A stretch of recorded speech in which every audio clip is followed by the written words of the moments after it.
p.m. to 4 p.m. Call 0802-947-8282. Again, 0802-947-8282.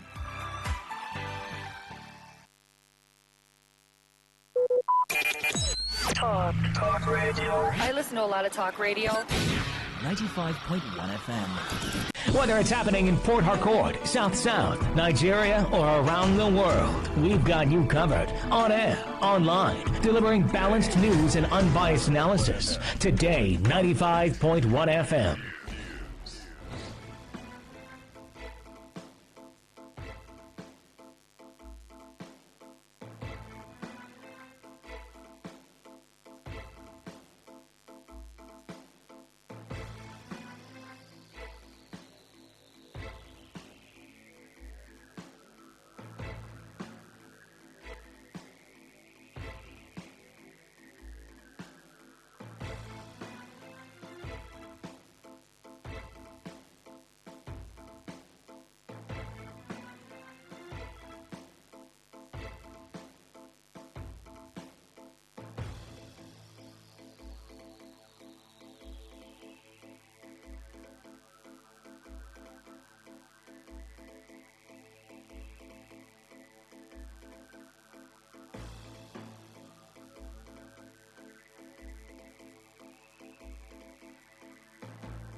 Good evening. This is the World News on your premium talk radio, Today 95.1 FM Port Harcourt. I am Queen Chima. The headlines.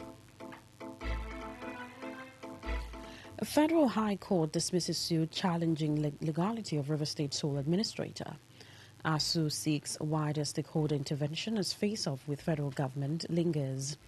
Abuja High Court holds PDP National Convention in Ibadan over national chairman nomination dispute. On the foreign scene, U.S. launches Operation Southern Spare against narco-terrorists in Latin America. Now the detail.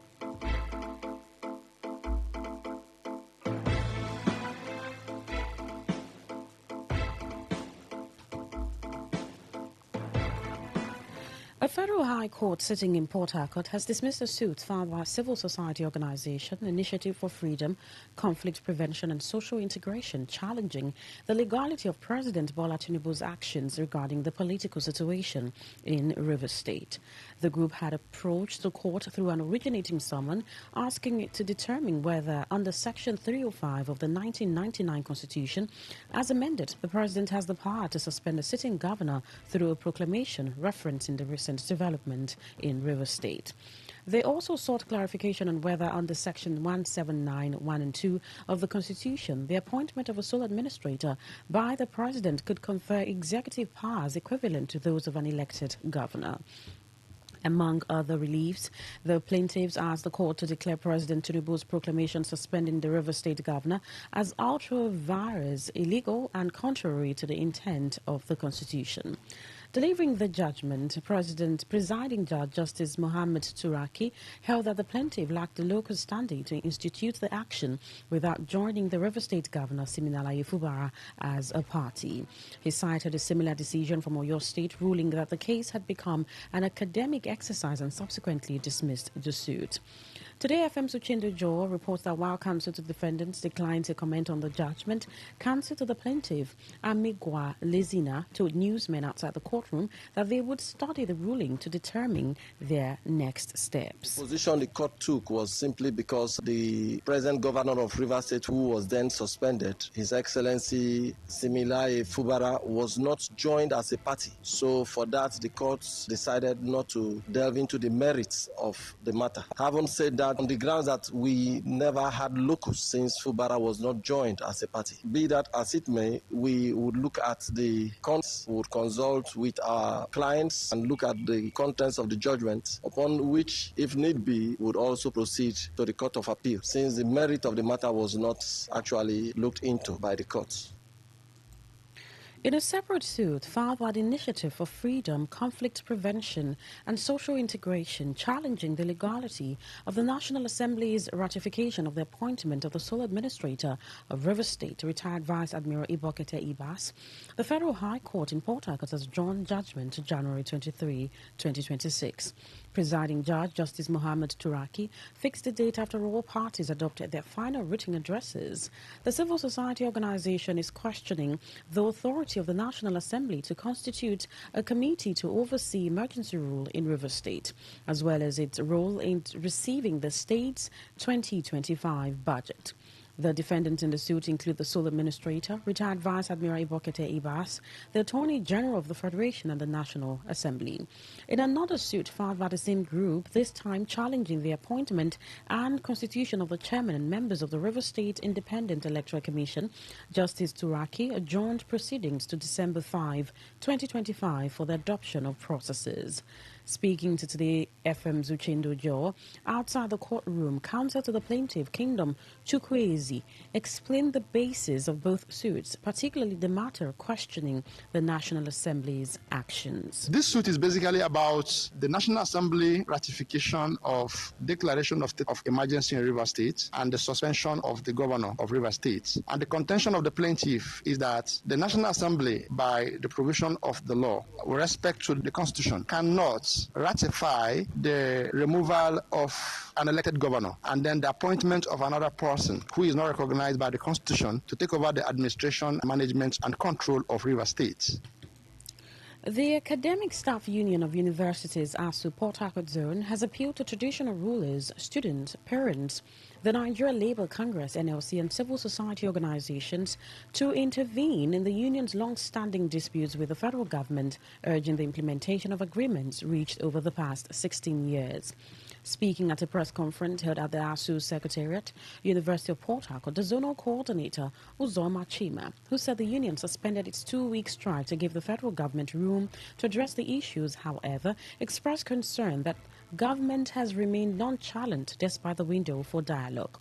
Chima stressed that ASU's demands are modest, especially when weighed against Nigeria's current economic realities, noting that university lecturers remain among the worst paid in Africa and globally, and accused the federal government of deliberately dishonoring its agreement or choosing to meet them only halfway. Of the reality, and this kind of insincerity is not all for the non-winning legislation. Government objective was talking to win indirectly, but the sincerity is all they are standing issue. You may have heard the Minister of Communication come up with me say that we have addressed all the issues, all the standing issues. But like I was saying, that's hard to do because they sought to use the manipulation of against, and also it's not enough to say that they have addressed all the issues. He further appreciated the media for its role in driving social reform in the education sector, revealing that despite economic challenges, both state and federal governments have recorded increased revenues, and refusal to honor agreements with ASU is political rather than financial. The union is using this opportunity to call on traditional rulers, leaders, students, parents, the NLC, and civil society to continue to work together to address their standing issues and conclude the negotiation of the agreement without further delay in order to avoid. Some youth in Port Harcourt have expressed concern over the rising trend of celebrities and social media influencers openly smoking and using drugs online. These youth warned that such behavior encourages young people to see substance abuse as normal or acceptable.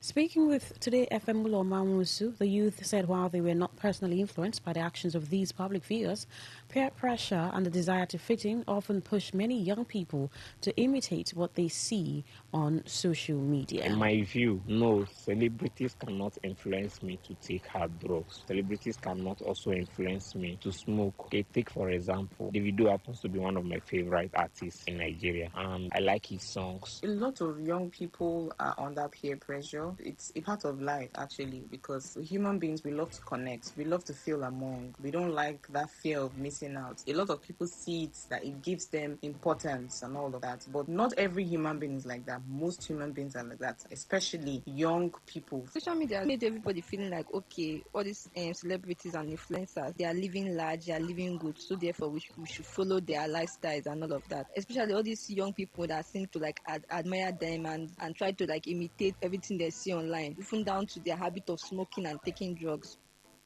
Responding to the concerns, the Public Relations Officer of the National Drug Law Enforcement Agency, NDLEA, River State Command, Ugochukwu Olisaemeka, said the agency engages celebrities and influencers by educating them on the dangers of promoting drug use online.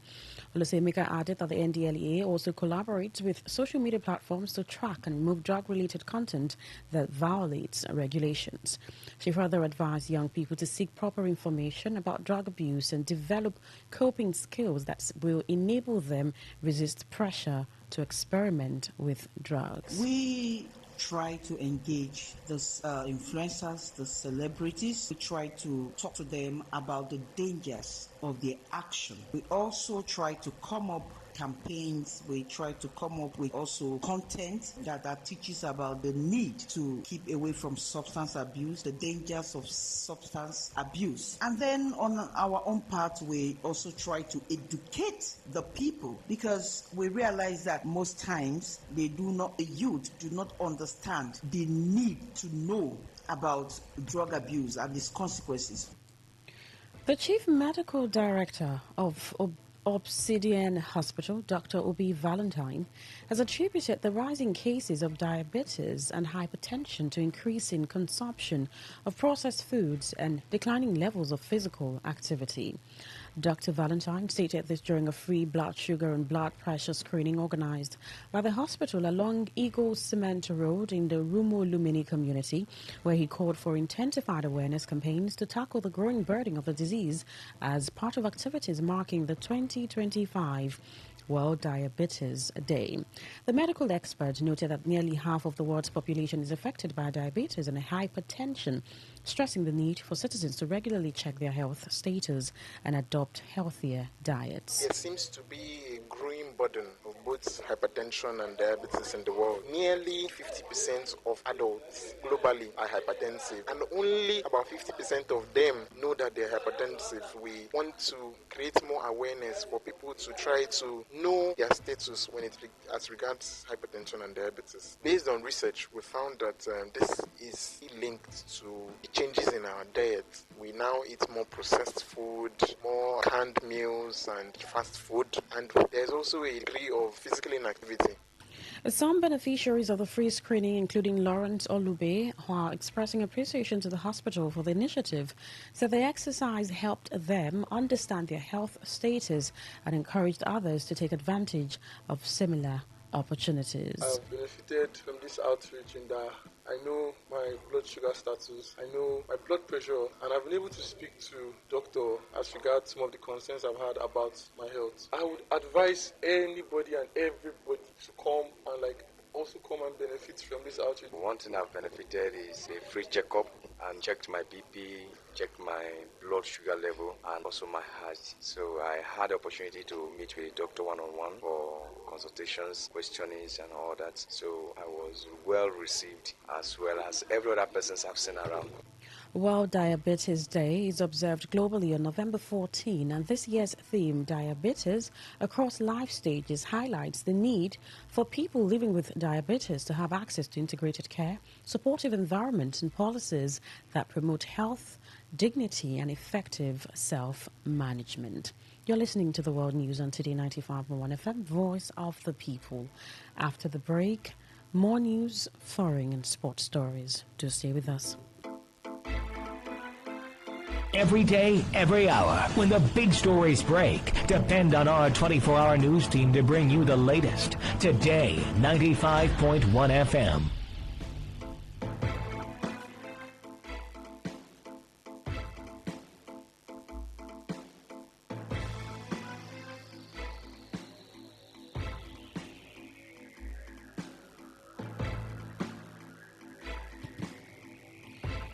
Thank you so much for staying with us. Now the rest of our stories. The Federal High Court in Abuja has issued a final order stopping the People's Democratic Party, PDP, from proceeding with its 2025 National Convention scheduled for Ibadan, Oyo State. The convention is billed to hold between November 15 and 16 for the purpose of electing national officers for the PDP. Delivering judgment in a suit filed by former Jigawa State Governor Sule Lamido, Justice Peter Alifu barred the PDP from proceeding with the convention until it complies with its constitution and guidelines on the convention.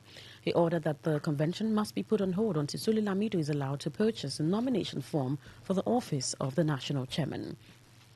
The judge further prohibited the Independent National Electoral Commission, INEC, from supervising, monitoring or aiding the convention until the former governor participates in the convention. Meanwhile, the PDP has reaffirmed that its national convention slated for Saturday in Ibadan will proceed as planned. Chairman of the 2025 National Convention Organizing Committee and Governor of Adamawa State, Omar Ofintiri, made the declaration while briefing newsmen after a stakeholders meeting in Abuja.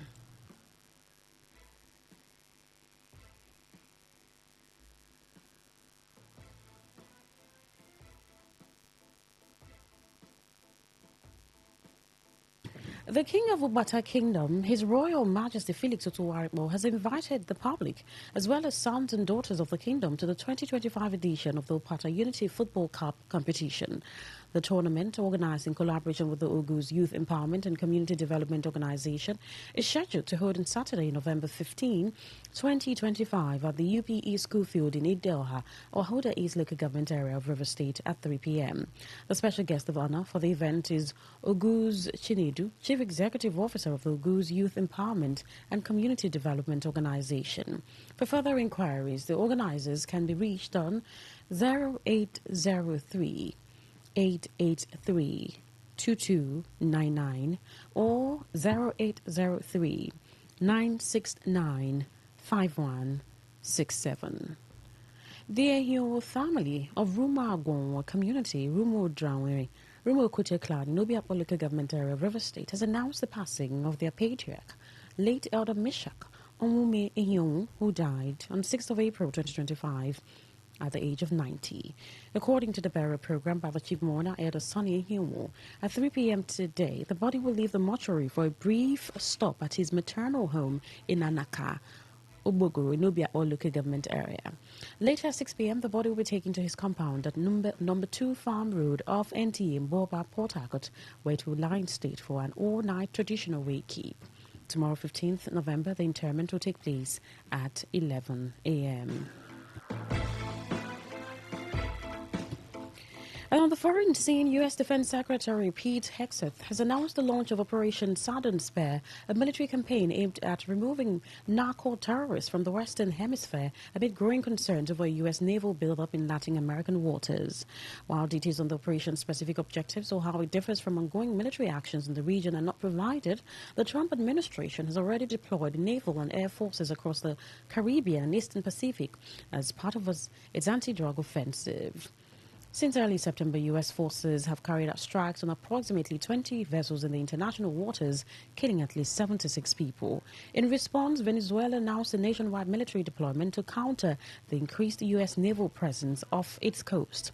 The deployment includes additional forces to monitor a U.S. aircraft carrier strike group, F-35 Stealth, jets sent to Puerto Rico, and 6 U.S. Navy ships operating in the Caribbean. To end the news, here is a summary of the major stories. The Federal High Court in Port Harcourt has dismissed a suit challenging the legality of the River State Sole Administrator. ASU has sought wider stakeholder intervention as face-off with federal government lingers. We told you that Abuja High Court has halted the PDP National Convention in Ibadan over national chairman nomination dispute. On the foreign scene, you also heard that U.S. has launched Operation Southern Spear against narco-terrorists in Latin America. That was the news as edited by Stella Sasongo Kore. For comment and inquiries, please call 0818-389-2850 or send your emails to news@todayfmlive.com. You can also read our stories on www.todayfmlive.com, Facebook Today at Today95.1fm, Instagram at TodayFM951, and X at TodayFM951. You can also join our YouTube live at Today95.1fm. My name is Queen Chima. Good evening. Today's news, today's entertainment, today's sports, today's issues. Today on Today 95.1 FM, Port Harcourt. Today 95.1 FM, where news meets insight, sports meets passion, and entertainment meets excellence. Expert analysis from seasoned professionals and our top analysts, informing, educating, and entertaining you. Your voice, your station. We are the voice of the people.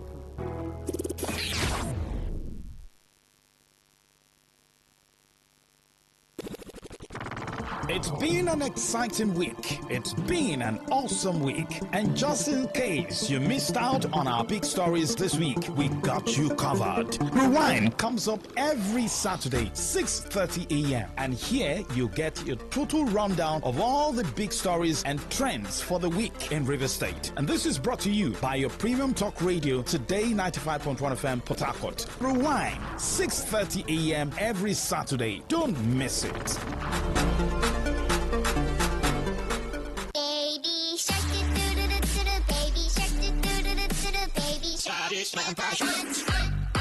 Children are a beam of sunlight. On Kiddies Playground, smart is the new cool. We have interesting activities lined up for everyone, from storytelling to games to quizzes, where you get to win loads and loads of gifts. Do you have what it takes to compete and win exciting prizes? Then don't miss any episode of Kiddies Playground every Saturday at 7:30 a.m. only on Today 95.1 FM, where playtime comes to life.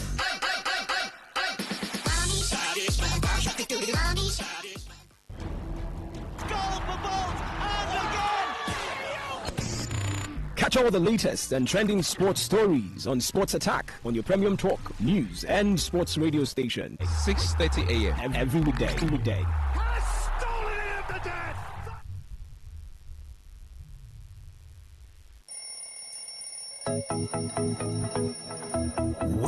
Wake up to today's quest, where breakfast on the radio is full course.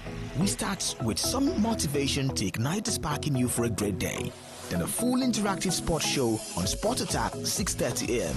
Unbeatable and concise news reports on the world news at 7 a.m. And our newspaper review segment now 7:30 a.m. Oh yes, 7:30 a.m. The scoops and the commentaries from my esteemed panelists. Today's quest, 6 a.m. to 11 a.m. on Today 95.1 FM, Port Harcourt. Miss it, you miss out.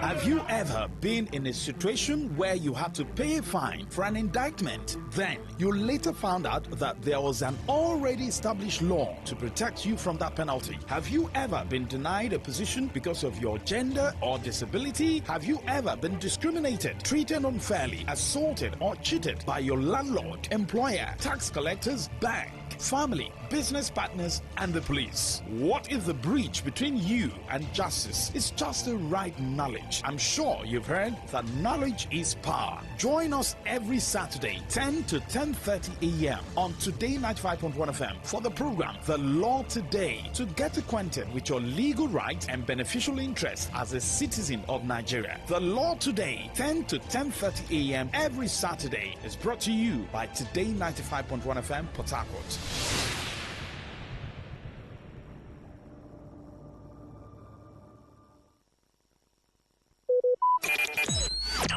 Talk radio. I listen to a lot of talk radio. 95.1 FM.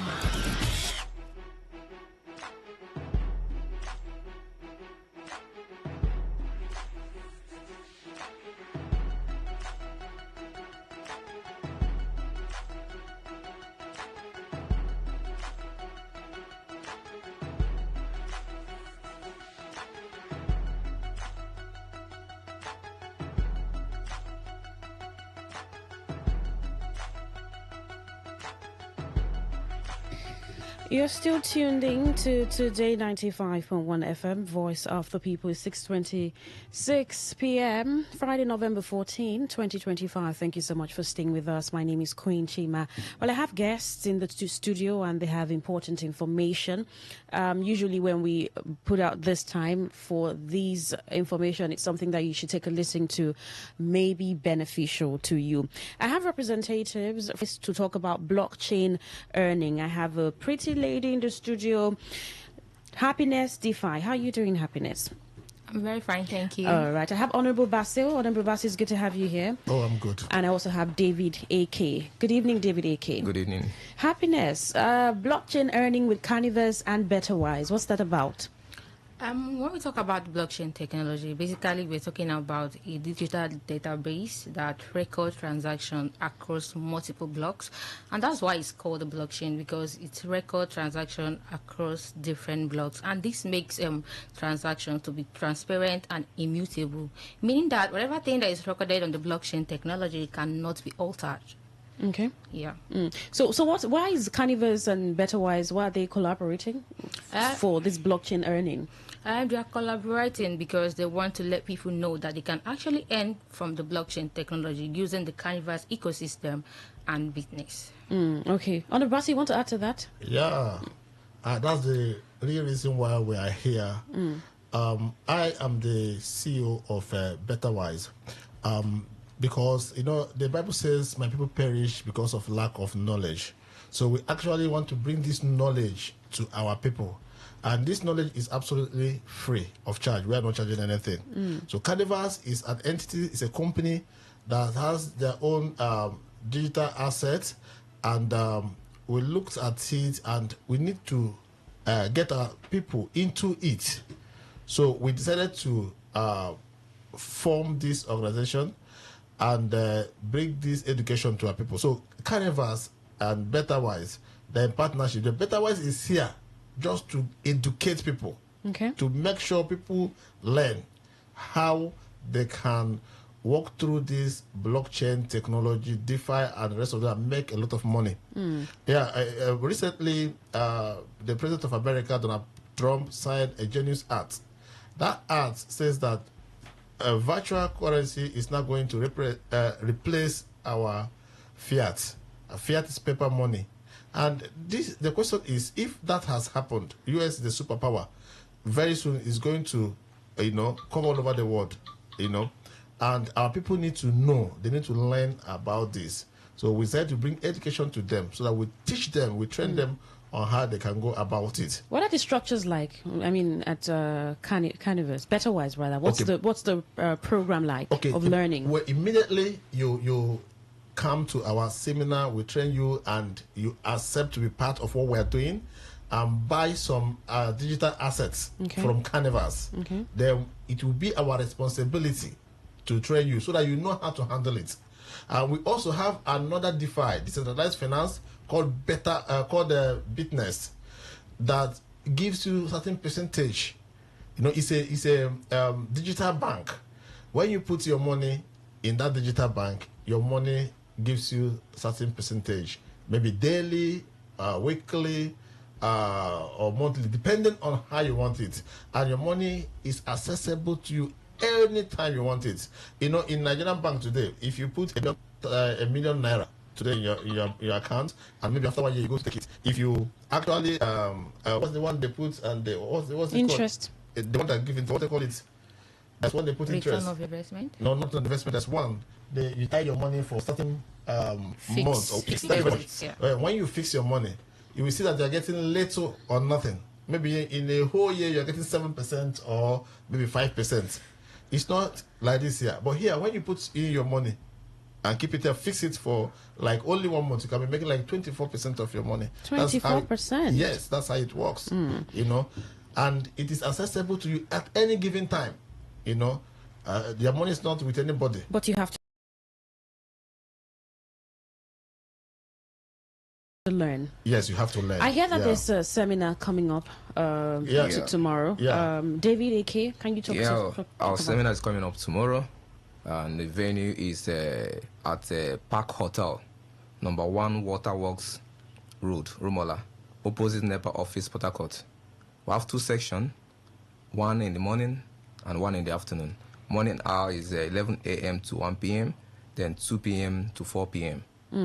I mean, if you're coming for the morning, or you're going to be learning the same thing. Doesn't mean if you come in the morning to be different, evening different. Yeah. The same Thing. package. Yes, the same package. So who should come? Who should attend? Anyone who is interested to make money. I mean, I think from 18 above. No. Anyone. Should a 5-year-old anyone, come? even if you're a student, you can learn. You can learn. Yes, it's very simple. Even if you are aged and you don't even have education, we'll train you. Okay. Yeah. Are there requirements to attend this? There's no requirements. All you need to do is just to come. There's no fee. Carnivals has already done that. Okay. You know, we're partnering with them. They've already paid us for what we're doing. Okay. You know, so your own is to just have interest, come, then we show you what you need to do and how you need to get started. Okay. Yeah. So, are there phone numbers that can be reached out to? We have phone numbers. We have our numbers you can call us with for reservation. We have 080-2947-8282. I take it again. 080-2947-8282. You can also call us on this same number. 081-4549-6273. Take it again. 081-4549-6273. Okay. Honorable Basil. Okay, you pick up the address again. Someone may be asking, how long do I need to learn for before I master this blockchain technology and become someone who I begin to earn on my own? Is there a duration of learning? Okay, you know, they say education is lifelong. Okay. The more you live, you keep learning because things evolve. So right now, we give you education. Let's say the same day you come to our seminar, you get some knowledge, and maybe 2 or 3 weeks you started working already, and before you know it, you are already professional. But the truth of the matter is that you must learn, unlearn, and relearn. Education is what lifelong, and once you join us, you become our student for life. Okay. Yeah. Well, we have platforms where you will join us, and every information that comes, we give it to you. Because right now, this era, what is actually trending now is information. We are in information era. Yeah. And if you are not getting information, I will say sorry. Yeah. You know, the concern for some people, especially when you talk about blockchain, and then maybe you're talking about Carnivores and Betterwise coming there, are careful about the digital ecosystem and questioning which is genuine or not. I mean, how long has Betterwise or Carnivores been for, and why would you encourage someone to really attend this seminar to learn the blockchain ecosystem? Okay, Carnivores has been for about, it's going to 3 years now. Carnivores is going to 3 years now. Okay. Then the Betterwise is not an investment platform or whatever. We are not selling anything. We are only offering help to people. You know, as I said it before, the Bible says, my people perish because of what? Lack of knowledge. So we look at it and we say, okay, let us help our people and train them. We know this thing already. Let us impart that knowledge to them for free. Okay. So we go to Carnivals, and we had a deal with the Carnivals, and Carnivals approved it. We set the partnership. So once you come into the system, our work is to train you. Then business is just like it's a just like a bank. But this bank is not a physical bank, a kind of bank that me and you know. This bank is running on blockchain. Okay. And if you listen very carefully from DeFi's definition, it said blockchain is what immutable. When they say immutable, it means that no one can alter it. No fraud, no fake. Okay. So you can't fake it. So I'm advising the people that there's no risk here. Okay. No risk here. No Because we are risk. going to give you the proper education you need. Okay. All right. David Aki, let's take the address for the seminar tomorrow, the session's time and phone numbers again. Okay, the address is Park Hotel, number 1 Waterworks Road, Romola, opposite NEPA office, Port Harcourt. I take it again. Park Hotel, number 1 Waterworks Road, Romola, opposite NEPA office, Port Harcourt. Morning section, 11 a.m. to 1 p.m. Afternoon section, 2 p.m. to 4 p.m. All right. The phone numbers, please. Tell them to test yes. Okay. Anyone that's interested should test yes to this number. All right. Okay. Our numbers are 080 29 47 8282. I take it again. 080 29 47 8282. And our other numbers are 081 45 49 6273. I take it again. 081 45 49 6273. You can text us for reservation. Just say yes to these numbers and we'll have you. All right. Yes to any of those numbers, and your seat will be reserved for you tomorrow, Saturday. What's the time again and the venue? The venue is Park Hotel, number 1 Waterworks Road, Romola, opposite NEPA office. All right. Thank you, Honorable Basil. Thank you, Happiness, Defi, and Defi, right? And thank you, David Aki. You want to say something? That is one other thing I need to let you know. The first 20 persons that will attend this seminar will have a reward for coming early. All right. Yeah. You know, and the truth of the matter is that anybody that attends that seminar will be grateful. All right. Yeah. Thank you so much for Thank you coming. very And much. do have a great seminar tomorrow. Thank you.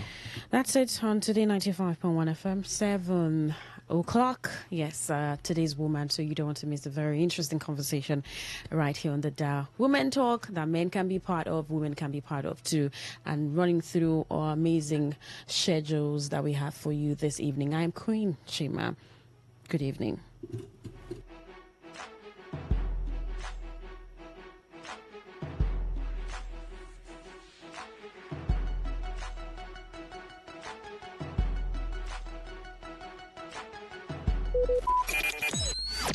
Talk radio. I listen to a lot of talk radio.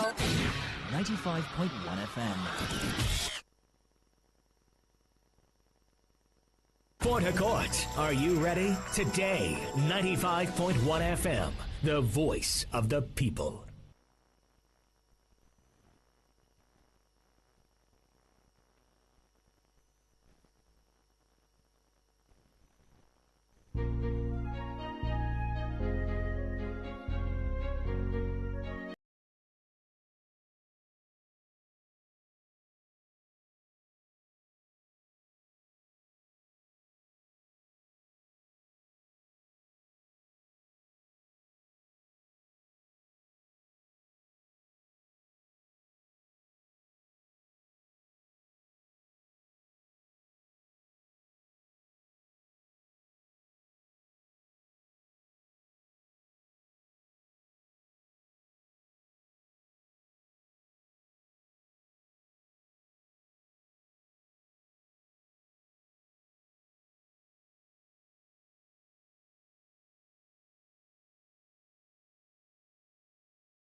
expert analysis from seasoned professionals and our top analysts, informing, educating, and entertaining you. Your voice, your station. We are the voice of the people.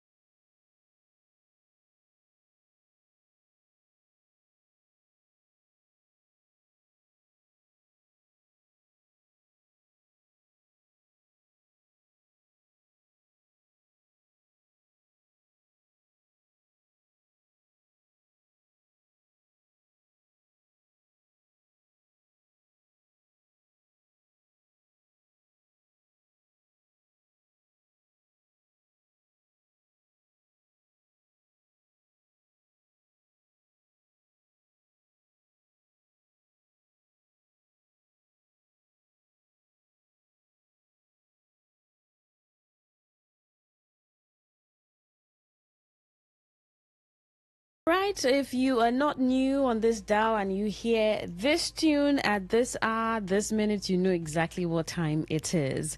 Welcome to Today 95.1 FM, Voice of the People. If you just tuned in, it's the Voice of the People, and it's 9 minutes past 7. Friday, November 14, 2025. My name is Queen Chima. The program is Today's Woman. I put out something sometime, I can't remember the exact time, and someone said, when women gather to talk, what do they talk about? I mean, it's a lot of things that women gather to talk about. But so we're going to have a good time this evening. So if you're a woman that knows a woman, who knows a woman, who knows a man, who knows a boy, who knows a girl, and you know they can listen to this program, hey, gather and don't miss this. So because I think women talks are interesting, no matter how you want to frown at it. I mean, even if you're frowning right now, I beg, I don't want to listen to any woman matter now. No. Women talks are interesting. And, well, if you know that you have a woman in your house, you know a woman, you just know that because women talks are interesting and they're part of the world, they make the world a better place, sweet place. I am just imagining how the world would be without a woman. And even how the world would be without a man. So God is perfect. So he made the perfect combination, man, woman. And so it's Today's Woman. Welcome. Today we're going to be talking about something very interesting. And it's because a lot of people say this thing about women, right? They just say women are complex people. Some people use the word complicated. That women are complicated people. I've seen images where people put an encyclopedia and say to understand women, like to understand a woman, they put an encyclopedia that until you finish this book, then that's when you know that you've been able to understand a woman. They put a book like so mighty, the book, and I'm wondering how long would you read the book for? But women just sit calmly and say, we're not complex, we're not complicated, we're just very simple people. Just understand us. Just understand us. Until today, you still have men driving that narrative that women are complicated people. In fact, some of them laugh at it. We're going to be looking at it. Most people believe that a woman is complex and maybe difficult to understand.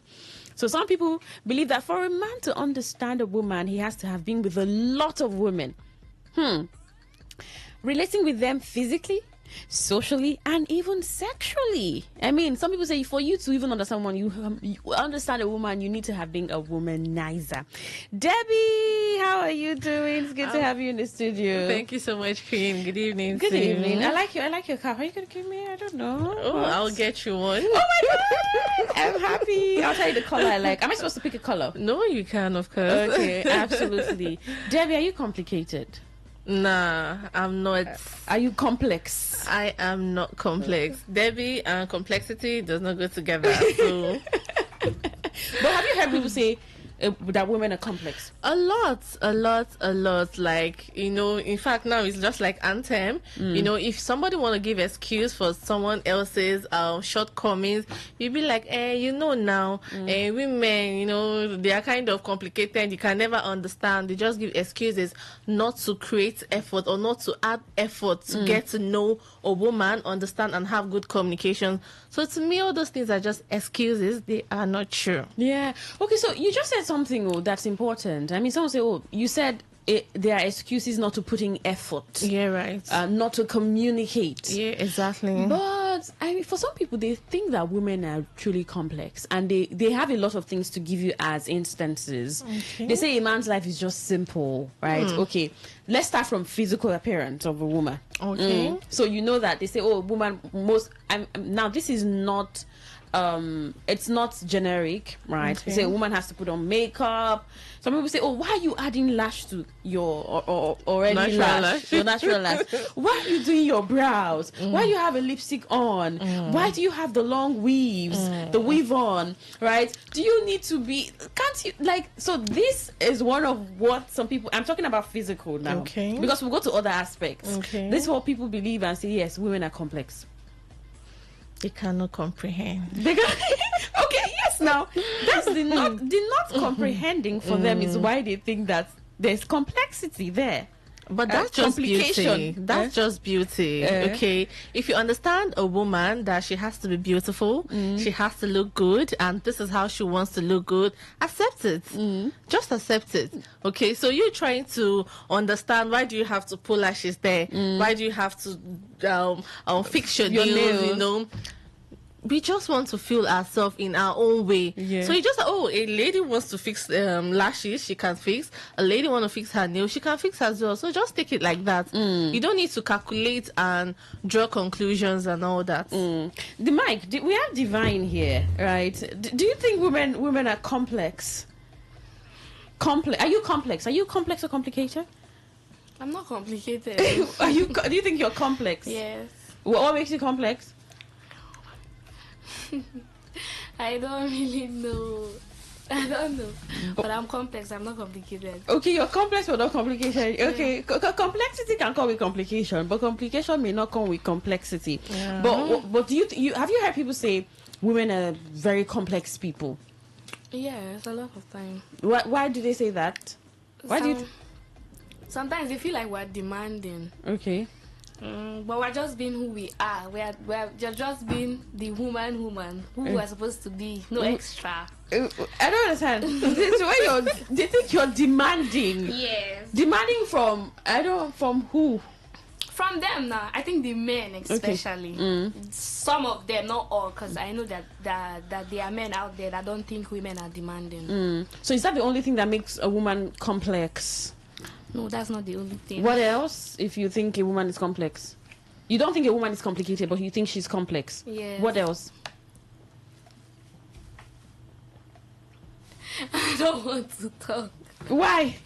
I don't want to talk, but as for me, I'm not complicated. I don't know for other women. Okay. Let me help her. Like, she's trying to talk about the emotions, that comes with women. Going to go to that part. Yeah. So we've talked about the physical. So you know why do you have nails on your natural nails? Why do you have this? That's the complexity. Now, they're not saying it to complain. Okay. Because I mean, a lot of men and a lot of women think it's how I want to look beautiful. But that's what to them explains the complexity of a woman. So have you told a man before that I want to get my hair done?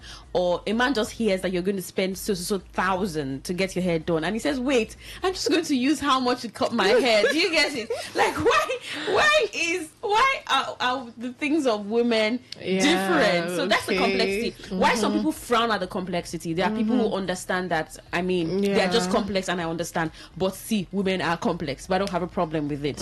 So now let's talk emotions. That's another part too, that make people think that women are complex.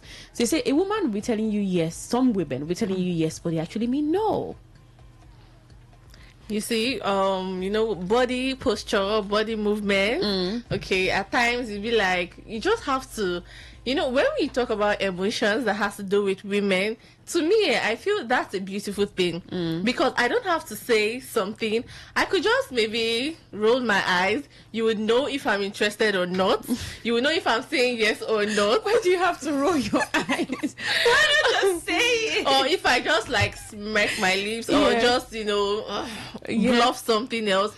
You would understand. So I don't need to talk all the time. Yeah. So the emotional part for women is beautiful, and I think they say men love to chase. They love mysterious things. We've given you mystery.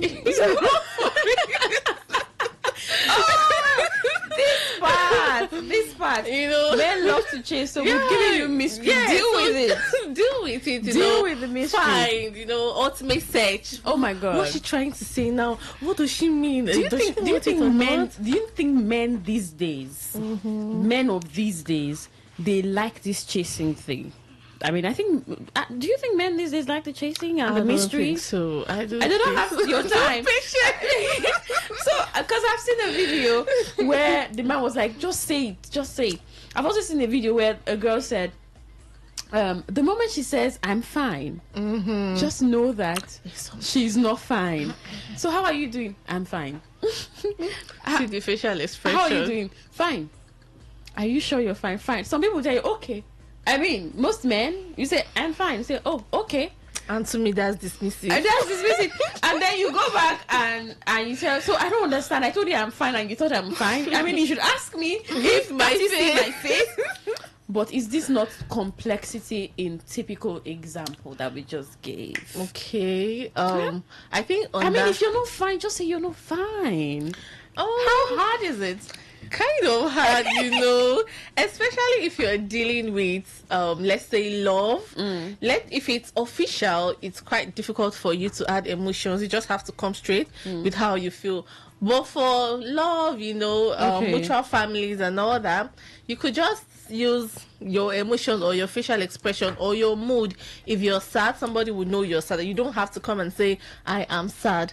You would, for a male perspective, they would understand that, oh, my sister, my girlfriend, my wife, she's not feeling okay based on her action. So even if she's just trying to be strong, she's putting on the brave face but you can tell one way or the other that, no girl, you're not okay. So are you saying that a woman acting differently or the way some men expect her to act depends on maturity or the people she's relating to? Depending on the people she's relating to, okay? Even if it's a younger brother can understand her better than an outsider who is a matured person. Okay. So if you look at the aspect of a lady putting on emotions, I think emotions is where the complexity kind of come in. Yeah. Because there is a lot, and it takes patience and it takes maturity and understanding to get to discover that a lot. Yeah. because men think they're the simple people. I mean, straight to the point, and a lot of school of thought just attests to that. A man will tell you the way, most men, I mean a lot of them, will tell you exactly how it is, straight up, right? And very logical. No time for emotions and all of that. So that sort of takes them away from the complexity. But there are men who are complex. I mean, really complex. Yeah. But the complexity of a woman is always talked about. And now this is the other part that we're talking, that for you to understand a woman, you should have been with a lot of women. Do you agree to this? I don't. Okay. That is a character flaw. So whosoever is doing that should go and work on himself. That's a character flaw. You being a womanizer, it's not a good thing. Has nothing to do with you wanting to understand women, you wanting to learn their character. If you have a woman and your intention for that woman is pure and clean, you come out, both of you communicate, get to know her personally, know the kind of things she loves and the things she does not, so that you will be careful when treating her. So if you don't, for a person that is a womanizer, does not have time for that. They just work on the top. They just generalize. You will be expressing your feelings. At times you might not even want to express your feeling because you know that this person is a womanizer. You just you can't express yourself deep down. So if they ask you, are you okay? I'm fine. Besides, if I say what the problem is, it's not as if he's going to take it serious or do something meaningful about it. So for the fact that a man is trying to be a womanizer to claim that he wants to know a woman very well, you have to have been with a lot of women to understand women. You'll just be manipulative. But not just sexually now. I mean, so let's paint a picture of a family where they're just boys. Okay. No woman apart their mother. Okay. And so their only relationship with women is like maybe outside, maybe when they go to school, secondary school, primary, and the university. That's how they begin to relate with women. So do you think that boy is going to have a perspective to a woman compared to the boy who has, maybe he's the only boy and he has like 5 sisters, or maybe there are 2-3 boys and there are also 3 girls? Do you think it's going to be a different understanding of how women are, the complexity of a woman or even a woman? it's not going to be. If he actually wants to understand his girlfriend, you are dating that particular person at that time. Maybe one thing might happen in the relationship, it might not work, you would break up and move on to the next. But womanizing, you have to date this one and let me date the other one again. Let me get to know the woman anatomy with this one. Let me know the emotional part of, that's the womanizing part. That's not nice. So if you're dating a person, you want to know anything about that girl, you ask questions, you understand, both of you move on the relationship. So if something ends up not working, you move on to the next, still the same thing, but your intention is not to be manipulative, not to just take, because womanizers always take, so not to just take out from the woman. So it's not the same thing. Well, a lot of people talk about the complexity of women, that women are complex and hard to understand. I mean, you hear people say, women, women, no wonder, and you hear some people say, what do you want me to do? So, and I think that there may be a slim chance to even frustrating someone with the complexity. Yes, some ladies can overdo it. So do you think the complexity of a woman is it's natural? To an extent, though. Divine, do you think the complexity of a woman is carry-con? Yes, to an extent. But I think it comes especially when she feels that man loves her very well. That's she when they wants to show it. I don't know, but me, I think she wants to show it and show it more. Okay, when so a man loves deeply. When it doesn't matter the man. It could be father, boyfriend, husband. Yes. That's where the complexity shows. So if you don't have anybody to show the complexity, you pack it inside. You rest. Okay. I think we'll open the phone lines, right? Okay. Let's get to hear from you. Women are complex. And for a man to understand a woman, you have to be with a lot of women. You have to relate to a lot of women. I mean, physically, socially, and even sexually, to understand. That's like this thoughts, right? Some people call it complication, right, to mean complexity. But maybe you want to use that word. They're not the same, right? But if you want to use complicated, but complexity. Some people say women are complicated people. Women are difficult. I mean, some people use those hard words. But we're using complexity today on the show. So, do you think women are complex? Should women be related to individually? And do you need to have related to a number of women to understand a woman? 0810-9510-951. That's the number to call. Send a text or WhatsApp message to 0701-9339-962. Hello, good evening. Hello, good evening. Yes, good evening. My name is Goody, calling from Port Harcourt. Thank you for calling. Go on, please. I think you people have substantiated a lot of things. You've even made me to understand that women are very, very complex. Even when she was trying to defend herself, she even opened it to them more.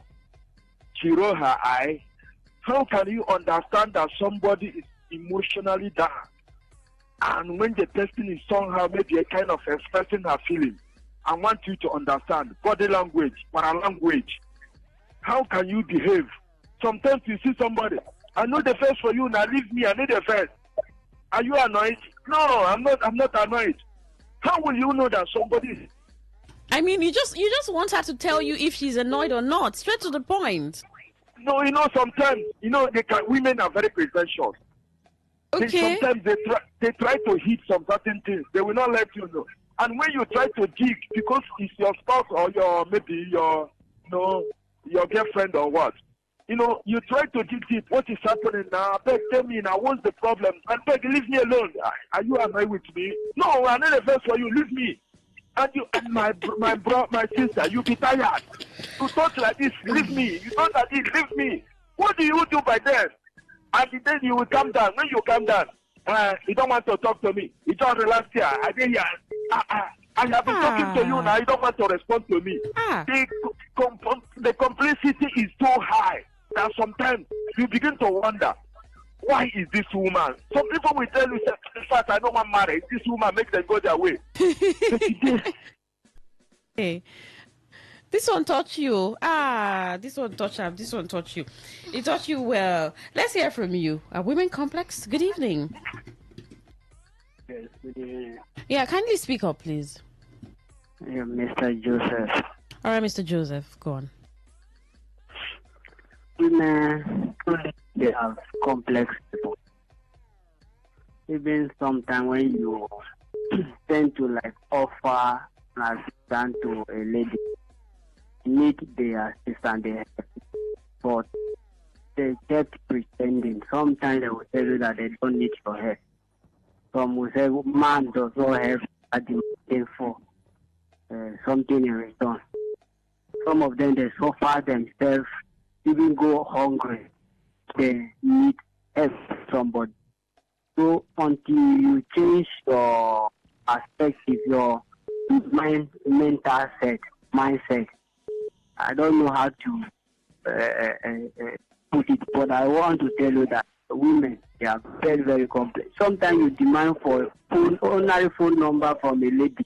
You want to help that person. You like, she don't want to give you. And as soon as she give you that number, she will be the one that is calling you, asking for this, asking for that.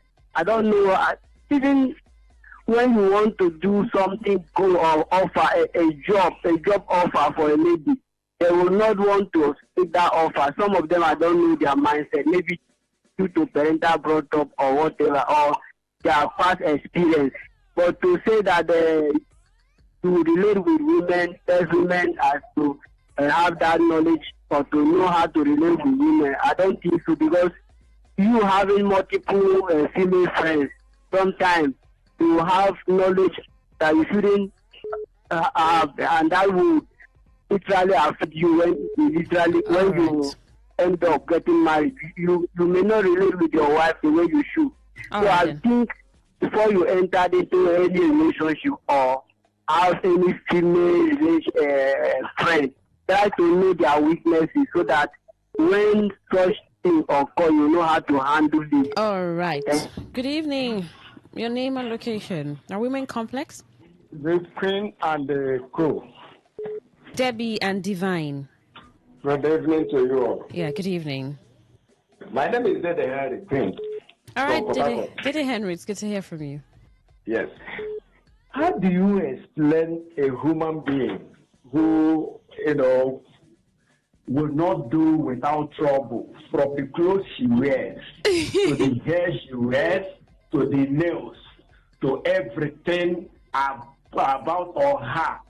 No one that should be comfortable in, but yet that will be her best bet. Have you heard of the clothes they call corset? Corset dressing. That you put on and you will not be able to breathe. You will not be able to sit down. You will not be able to. You will be uncomfortable for how long you're putting it on, and yet. That is, and they come to tell you they love soft life, they don't like suffering. But as long as that suffering is imposed on them by themselves, they are comfortable with it. From the shoes they wear shoes that they will be falling, they will be looking for who will hold them or what to hold on to. And yet, that's what they will put on. So their nails that they will not be able to do anything with it, I watched a video of a girl who was trying to pierce her nose or her tongue for a ring. For what this thing you put on, and I was wondering the kind of pain this girl was going through, and yet, so how do you explain this kind of people? Do you say they are not complex or they are not complicated? For me, as far as women are concerned, I've been married for 16 years, but I'm yet trying to learn women. But in all, they are the most beautiful thing that can happen to anyone. This is refreshing. Thank you. Thank you. Good evening. Your name and location. Yes, excuse me, ladies. It's Moses on the line. All right, Moses, go on, please. I forgotten how you started. I mean, they are very. You said that they're very. The best thing, yeah. But when you were saying that, I interrupted and was like, that was God's intention. The one has been uttered so much. You see, the complicated nature is actually not a bad thing. The youngest that didn't want to talk has said a whole lot. She has a lot to say. I don't know why she doesn't want to talk. You see, the more person a woman has around, the more the distraction. It's just like testing the water with one leg. In computer programming, there is a saying that if it works once, do not touch it again. You know, when you get it right the first time, if you want to try to alter, to arrange it or make it better, you make it, you spoil it. What makes the woman or person complicated is having too many persons around her trying to configure her.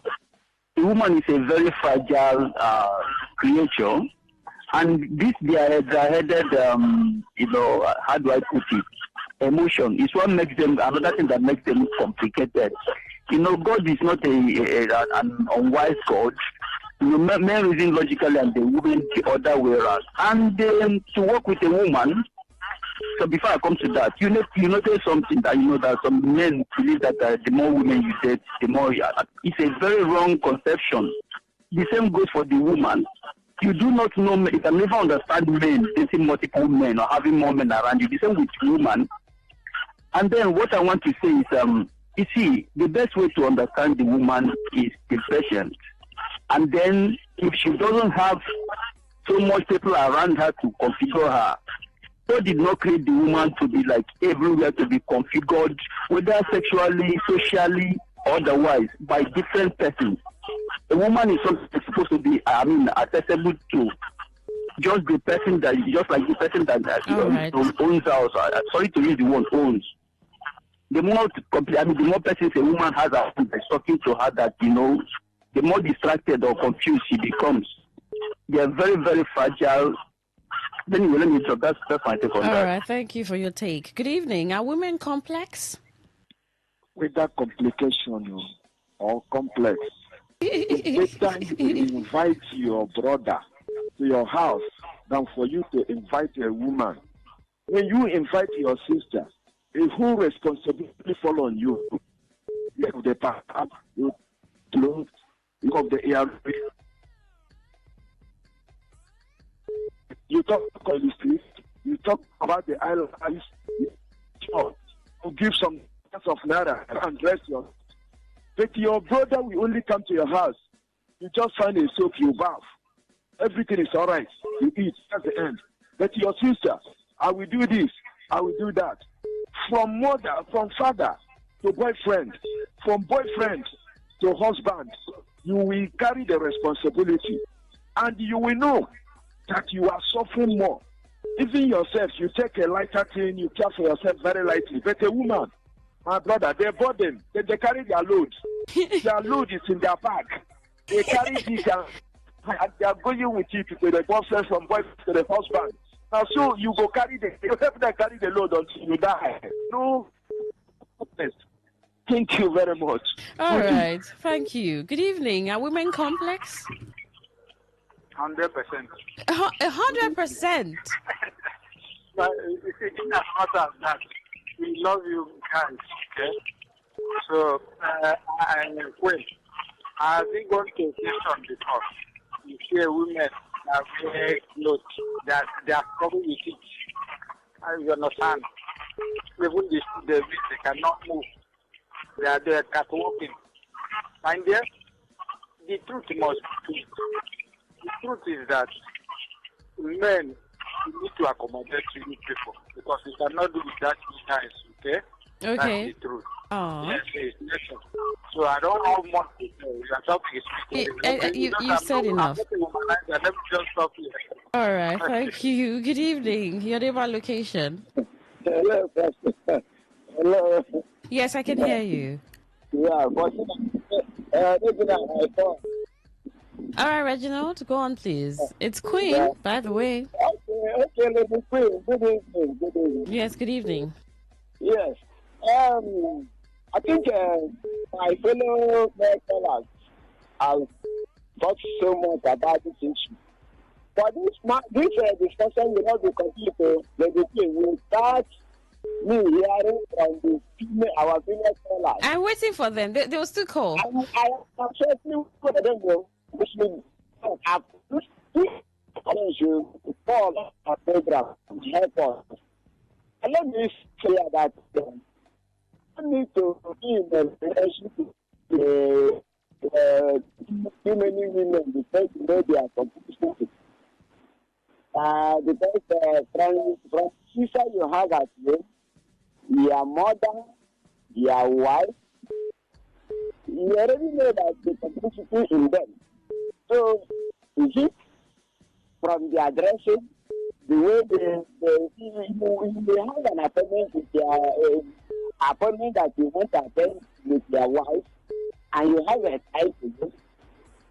Even if you give her extra 1 hour to dress, and you have less than 10 minutes to leave, you find out that you still be there for more than 1 hour while dressing, changing so many things. That is one area. Is it the discussion that both of you are discussing for something before you know it, I should take it to another dimension? So there are so many complicities. All right. So, but I just want to hear, at least our woman, Debbie and Divine. All right. Priya is all good. Are women complex? Complex. Women are what? Very complex. I don't understand. Are men not complex? No, we are not. We are easy to understand. If a man is angry, he's angry. If he's angry the entire day, possibly it take a lot for you to share him up. But for a lady, she's happy this next moment she's angry, the next moment she's happy again, the other time again she wants to eat, and then she refuses eating, she wants to eat this food, she's changing her mind. What do you want to eat? I don't know. I don't know. End of the day, you don't even know what they want. So I think for me, you're quite complex. But the whole thing is that you just need to understand the woman that you're with. So you understand when she tries to change like a chameleon, you know that, oh, she wants to be happy this time. Okay, let's stick to this. Okay. Or she wants to be angry. Oh, this is fine. So for me, I think you guys are complex. But the idea is when you're with them, try as much as possible to understand their nature of being complex. Then you enjoy ladies. Okay. Because they are fun to be with. Sometimes those complex nature of a woman is quite fun. Yeah. I would say that. Okay. Let's keep the calls coming, right? And some people think that for you to understand a woman, you have to have been with a lot of women to understand a woman, both physically, socially, and sexually. Some people say that. I mean, I think it's an added advantage if you're always with women. Another advantage. Okay. You can understand the woman if you're less with them. But a typical example, as a child growing up, if you attend a mixed school, it's easy for you to understand how women feel, how they. Same with women too. You understand men because you're in the mixed class and all. But if you attend all girls school, all boys school, it will not be that easy to understand the way we think as men or women. So for me, I think it affects. If you're a family where majority are women, come on, you're discussing with women, you understand how they feel. You understand basically their health routine. You understand everything about a woman and all. So it will be easier for you than somebody that. Then if you also in quote a womanizer, like my friend would say, you will still understand women because you've been with a lot of women. So you think that statement is true? Yeah, it's experience that basically cannot take away experience. Are womanizers experiencing women, or they're just enjoying themselves? Experimenting, not experiencing. It depends on the kind of womanizing that there are types of womanizing. Exactly, yeah. Levels. There is to it. There are different levels to it. Like a typical example, a man that sees a lady and wants to sleep with a lady is different from a man that wants to date 4 ladies. Okay. At the same time, confusing them that he's not dating them. Reason being, he's dating all of them, and they are only the people in his life, each and every of them. That's a different level to it. Now that man is the kind of womanizer in this context I'm talking about, where you're telling Debbie you're in love with Debbie, she's the only one in your life. You're also telling Divine. Divine is the beautiful thing after ice cream, the best thing after ice cream. You're telling me. You're telling everybody, like 6 women from different locations. Then you try as much as possible to coordinate them differently. If you're chatting with this person, you know how you communicate with this person. You understand how you communicate with the different ladies. That's a skill. That you can understand the women. And that will make you understand women. You understand them because for you to keep those conversations going for a year, that means you know what you're doing. But it's different from a man that wants to. You're being manipulative. You're not understanding them. There's another context of a man that would just want to sleep with a woman and move ahead with his life. Yeah. That's another level of womanizing. But there are some men that will hold you in conversation. 13 women go to their chats on WhatsApp. They are discussing with them. They are all his friends. They are all. So I think that's it for me. So those level of communication where you have like 6, 7 women that you're having a relationship conversation with. come on, that man is quite smart and that man understands women. Okay. Yes. Oh, yes. so you agree with that statement? Totally agree. Okay. So that women are complex. I mean, some people believe that women are complex and there's just so much around them. And then for you to understand a woman, you need to have been with a lot of women, whether socially, physically, or even sexually. What do you think? 08109510951. Good evening. Please let me take 30 seconds to address it. See, if saying that that works, or that what they just said is like saying that every man is patient or every man is sacrificial and the rest of that. You will always have human beings that are different, right? One man can be sacrificial, very giving. Another one can be very patient, but he doesn't know how to give. So how do you generalize? Use that to justify? I'm different from Clay. My person and my temperament is different from that of Clay. So if you go exploring Clay and I and another guy, how long will you go exploring before you get to understand all men? See, you just have. Hello, do you understand me? Yeah, go on. We can hear you. Okay, so conclusively, even human beings, you can't understand. There's something I will say. You can't. If from today to tomorrow, if you ask people that have been married for decades, you can never use your standard to judge another person's standard. The only thing you can have as this is what I have, is your virtue or the principles you have as a person. You can vouch for the nature you have, like your virtues, what you can offer. But you can't use what happened in another person's relationship, or this is how it goes. I don't know if you understand. If virtue, like for instance, if you have patience, that's all you have that will make your marriage work. Another person might be, there is that, this other person, the man is not a patient kind of person. I don't know if you get what I'm trying to say. Right. Good evening. Are women complex, and do you have to be with a lot of them to understand a woman? Good evening. Yeah, good evening. Can you hear me? Please go on. Hello? We can hear you. Okay. Actually, it's a very, very important topic. But one thing I would love to say is the complexity of a woman is simple. It's what? They are simple. They are simple, though they look complex. So it only takes a matured man to convert their complexity into simplicity. Women are very simple and they are easy to control or to manipulate or to use at any point in time. We have seen situations where a particular man will be dating 10 women that are in close proximity, and yet there is no problem. And so it's simply telling you that actually they look complex, but they are simple to handle. And to me, I would say it only takes a matured man to reduce the complexity of a woman into simplicity. Thank you. All right. Wow. They may look complex, but are quite simple. So it takes a mature man to deal with women. Very complex. We are special. We are not special complex. Okay, yes. Special, not complex. We are special. We are not complex. Okay, we are special people. I think men need to put in the effort to understand women. A man can learn, put in effort to understand his car, understand his job, learn everything he needs to learn. But when it comes to that of a woman, they just shove it as if it's just, we'll get along by and by. You need to put in that same effort to get to know your partner. And for a man now that would want to, one good thing about relationship is that if you want a good relationship, you have to be committed. And a man that is actually looking for multiple girls cannot be committed to them.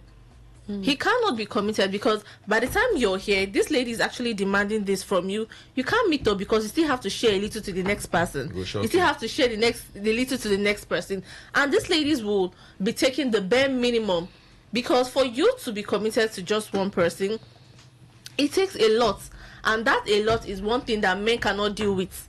They cannot deal with putting in that effort. So you see them now, they don't come and bash them with too many things. Just be normal, let me move on to the next. That's the reason why men are putting up this complexity and complicated. I think I disagree with that. So except you have not seen a lot of story. I've seen a situation where a lady will complain that she don't know that the man is actually married with 3-4 children, living in another city, still keeping her, making her to believe that they will get married. There are a lot of things lacking there. There are a lot of things. She has a lot of questions in her head, but she does not have answers to them. He's giving her That the is answer. why That's why she's still staying. that is the reason why there are a lot of questions. She doesn't even have the opportunity to see ahead.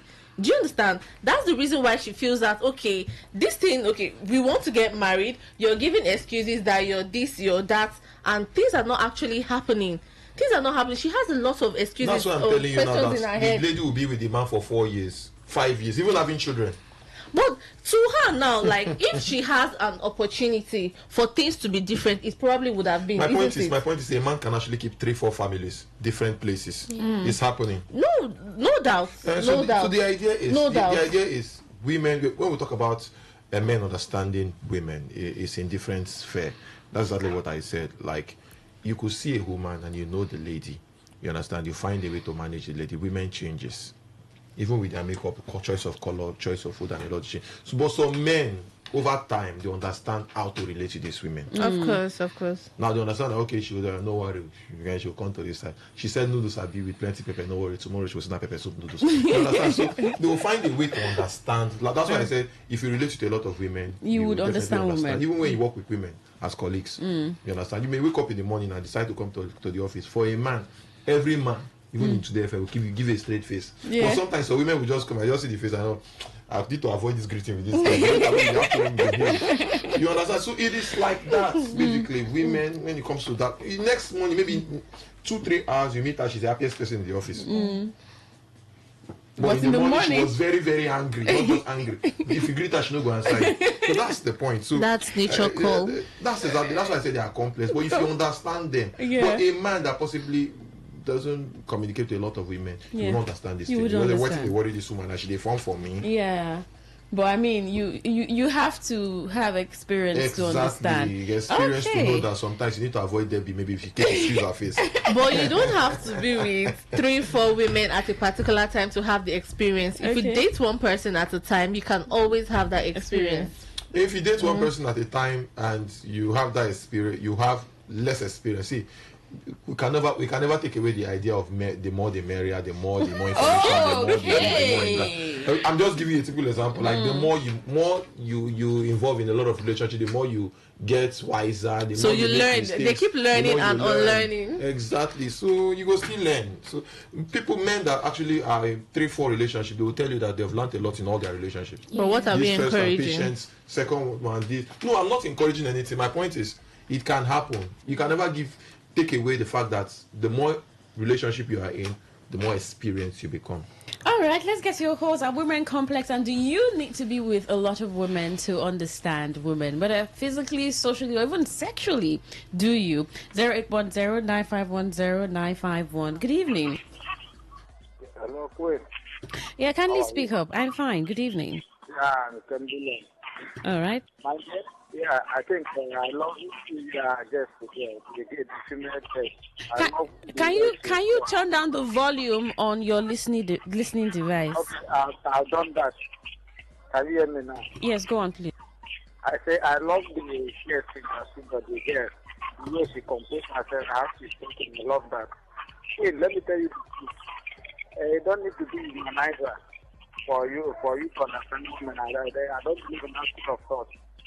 All I know is that if you have sisters, you grow with them from childhood. You have cousins and sisters that is female, sorry. For me, I'm not a womanizer. I understand women very, very perfect. So, what are the things you understood? What are the things you've understood about women so far? They like caring. They like care. They like care. They like this. You understand?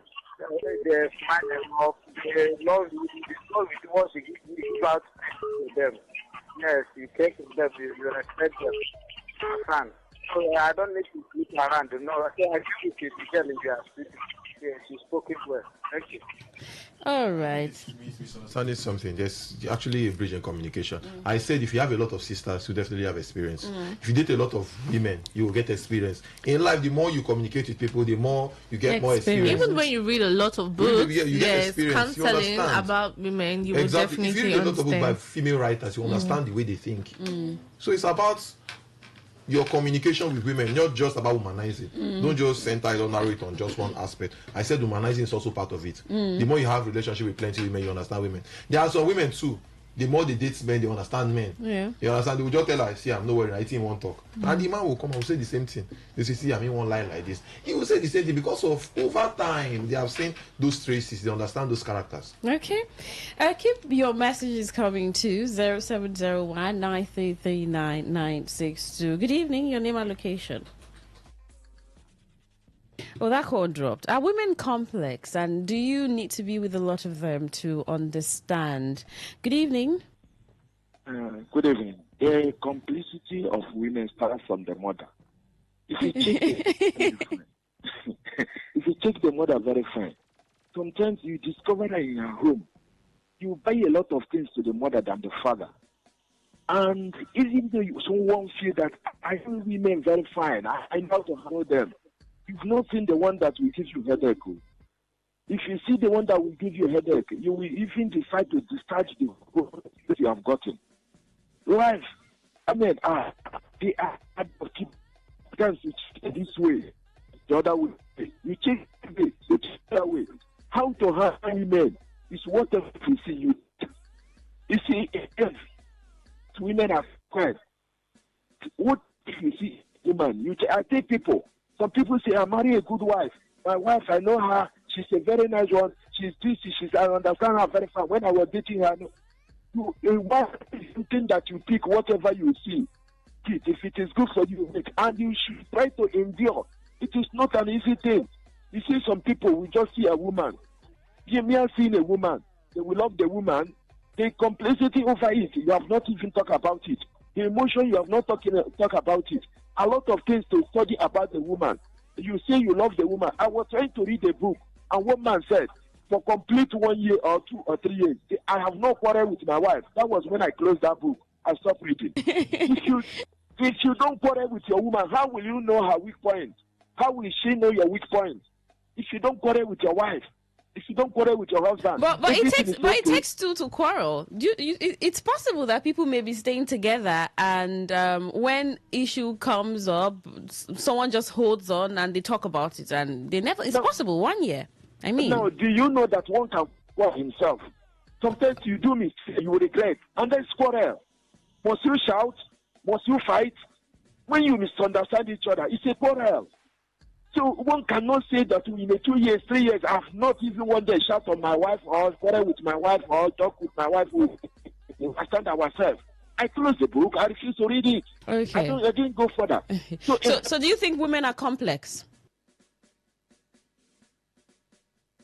Are you still there? Can you hear me? Okay. I mean, but I'm thinking, this complexity that we talk about, do you think complexity goes away when a woman is mature, and Debbie Divine? Do you think complexity goes away when she's mature? No. Well, she will try as much as possible to control some aspect of it, but a complex... If you're complex, you're complex. Ladies are naturally complex. Even your grandmother, go check her. There's something she will do, surprise you. Granny, what's happening here? No, would it be because she is a woman? Because she is a woman? Because the same thing applies to men too.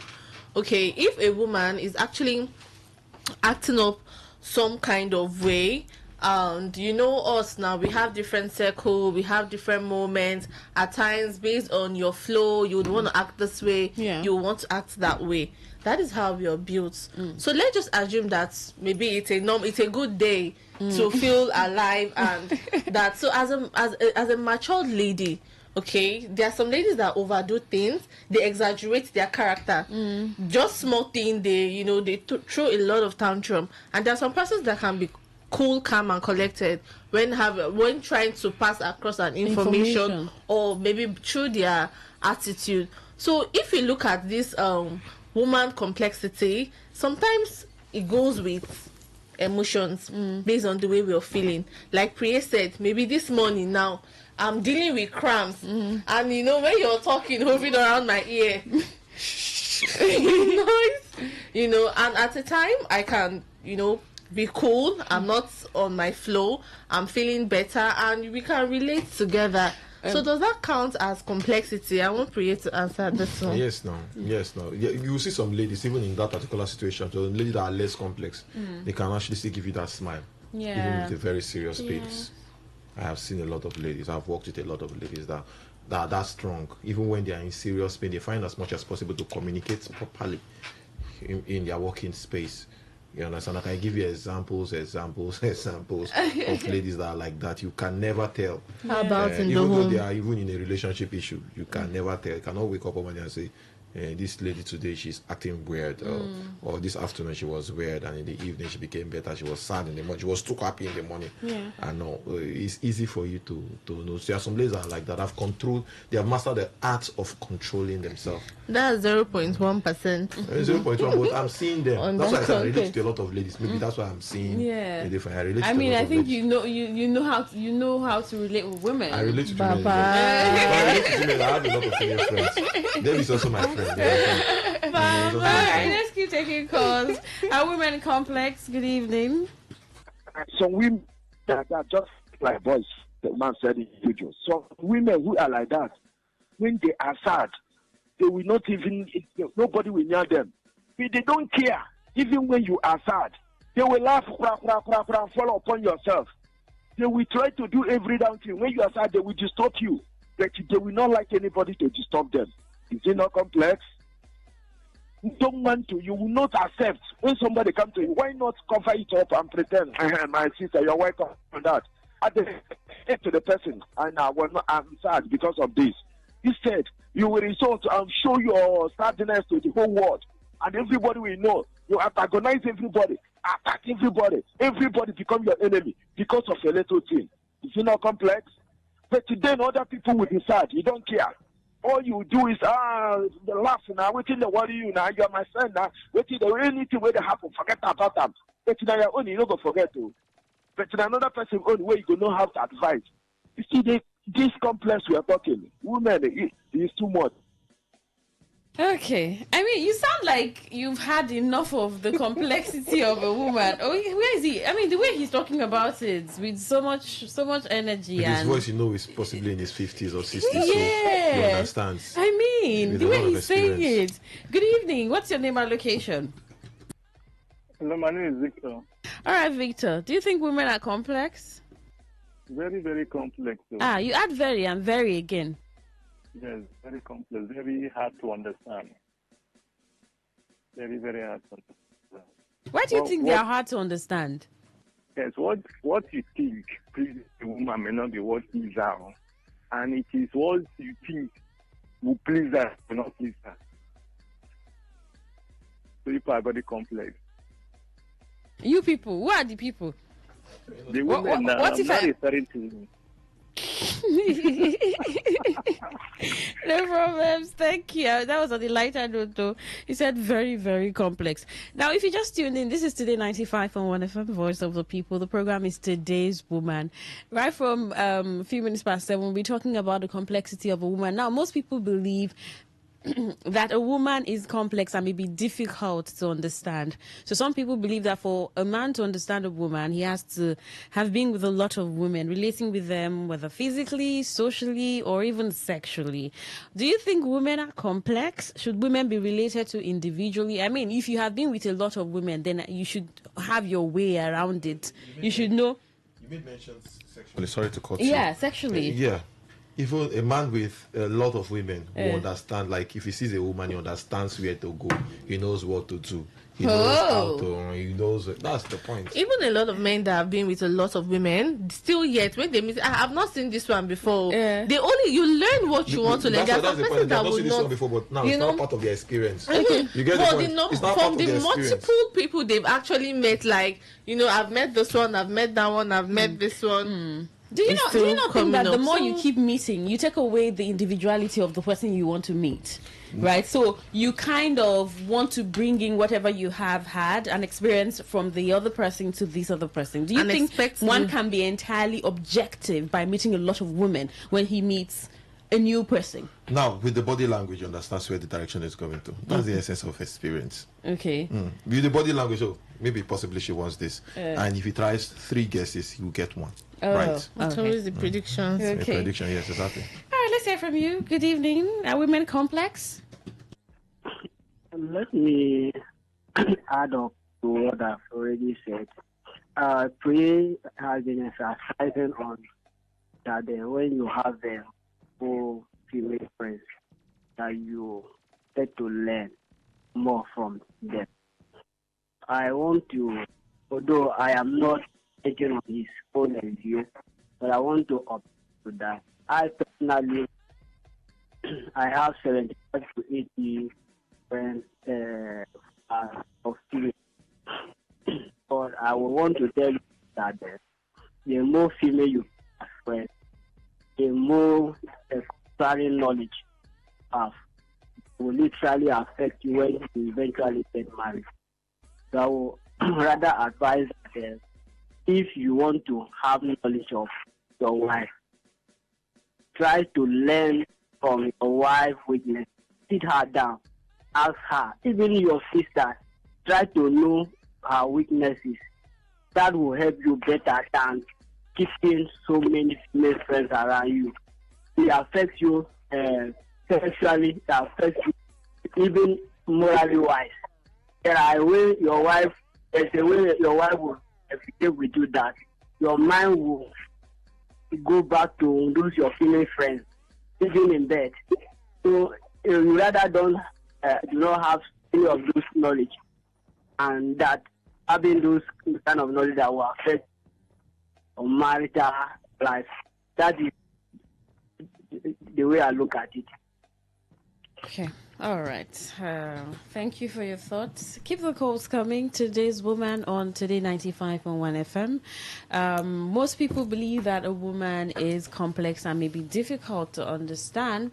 So some people think or believe that for a man to understand a woman, he has to have been with a lot of women, relating with them whether physically, socially, or even sexually. Do you think women are complex? Should women be related to individually? Do you need to have related to a number of women to understand a woman? 0810-951-0951. That's the number to call, or send a text or WhatsApp message to 0701-9339-962. Good evening. Your name and location. Yeah, good evening, Prince Chima. Yeah, welcome to the show. And your guest, Andrea. Good evening. Good evening. Social Douglas. I understand the Ango Priye has presented this thing, and it's quite possible. I don't know, my voice echoing, please, if maybe there's something can press. We can hear you clearly, just go on. Yeah, but it's echoing on my ear. This is not an issue that should be taken as a generic thing. It's not like that with every woman. Depends on the upbringing. What I can say about it is that it has to do with the character of the woman involved or the man involved in that woman's life. Certain things trigger certain behavior in a woman. You see some women who sometimes they appear very aggressive because they are addressing certain issues in a relationship that involve certain men. But you will be surprised that this type of woman that acted so aggressive or has been acting so complex in this relationship turned out to be a very understanding girlfriend to another man. I got to say, when one man's food is another man's poison. The character that women portray somehow is relative to how they are related with what the man they are with at a given time present to them or take them as. But on the overall, women who generally portray this complex character have natural bad character. That is why, like you guys say, did you say that women who are what? Are complex and have natural bad character?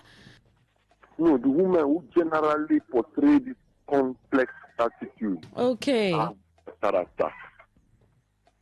Because some women, you see, during their free like the said, and I agree and understand with it, you may not understand, you may not observe, you may not notice that is the period of the month.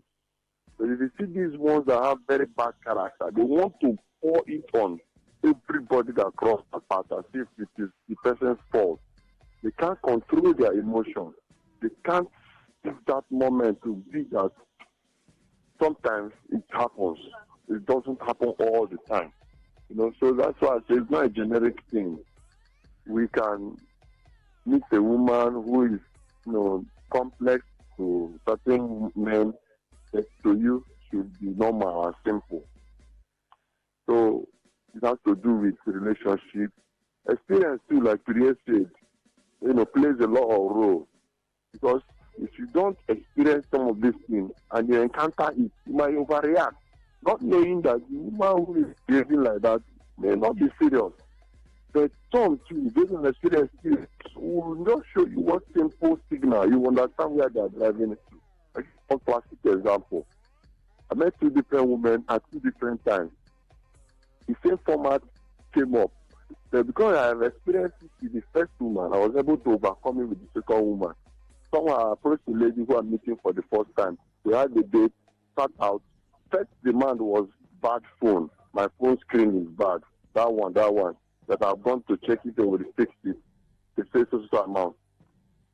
I reasoned to it and I fixed that phone. With time, I discovered that person does not have this inner beauty which I require about study. But many years later, I got a similar experience. Just the same thing, phone or one appliance or whatever. Why must it be such thing? Why would you be presenting something because somebody with you is talking? It's just simply because of bad character, not complexity. Because I've met others who, even when you went out with them, offering them something they wouldn't take. You say, no need, this offense, I don't need to eat anything, I don't need to spend your money. Even when you offer to do certain things, you say, no, you don't need to stress yourself. Eventually, the relationship might not work, but they have shown you that this is character, this is their attitude. So women are generally not complex. It does have to do either with the kind of person they are with or the kind of upbringing that particular woman, has. Okay. So women are quite easy to understand if you study a particular situation, you can cope. They don't have one general formula too. Can't handle every woman the same way. I don't know if you get me, Queen. Yes, we can hear you. Thank you very much. Thank you for your thoughts. And so I'm just here thinking if women are complex to themselves, or this complexity just shows to men, right? Because, or is it because maybe... Yes, they're also complex to themselves. Are they? Yes. When I was in school, I had these two friends, the same department. We are like in 300 level. They have been friends to each other. Now, if I want to talk to the two of them, if I'm communicating this one is speaking English, pidgin to me. Now, I have fun, waiting the happen. Oh, we are discussing. I want to talk to someone the same way we rapport. But when the two of them want to communicate with each other, they are speaking English. Like serious English. These are two friends. When I mean they are friends. What's up now? I'm gonna. Then when they want to turn and talk to me, they'll come back to pidgin. You get the point. So and I told them like people are not real to each other. Like something is off here. You understand? Because they choose to communicate with English. Yes. I know you guys are good with pidgin and English, and all of us are friends. So sometimes I beg Jones speak English now. You understand? What if the other person is speaking pidgin English with you because maybe pidgin English is your thing? No, not because pidgin is. I've seen them speak pidgin English, other people that are not their friends. But in this their relationship, it's just basically English. And you understand they're basically composing themselves anytime they're discussing with each other. You understand that these people are not just real. Like, there's a lot of layers. One thing with women is that we can't deal with ourselves. There are a lot of layers. We cannot deal with ourselves. Why some persons understand, they know how to work with their fellow women. Other ladies don't know how to work with their fellow ladies as well. Because you're in the same office or the same environment and A lot of factors. Just like I just want I don't jealousy can come in. And that's why I told him I don't understand the both of them.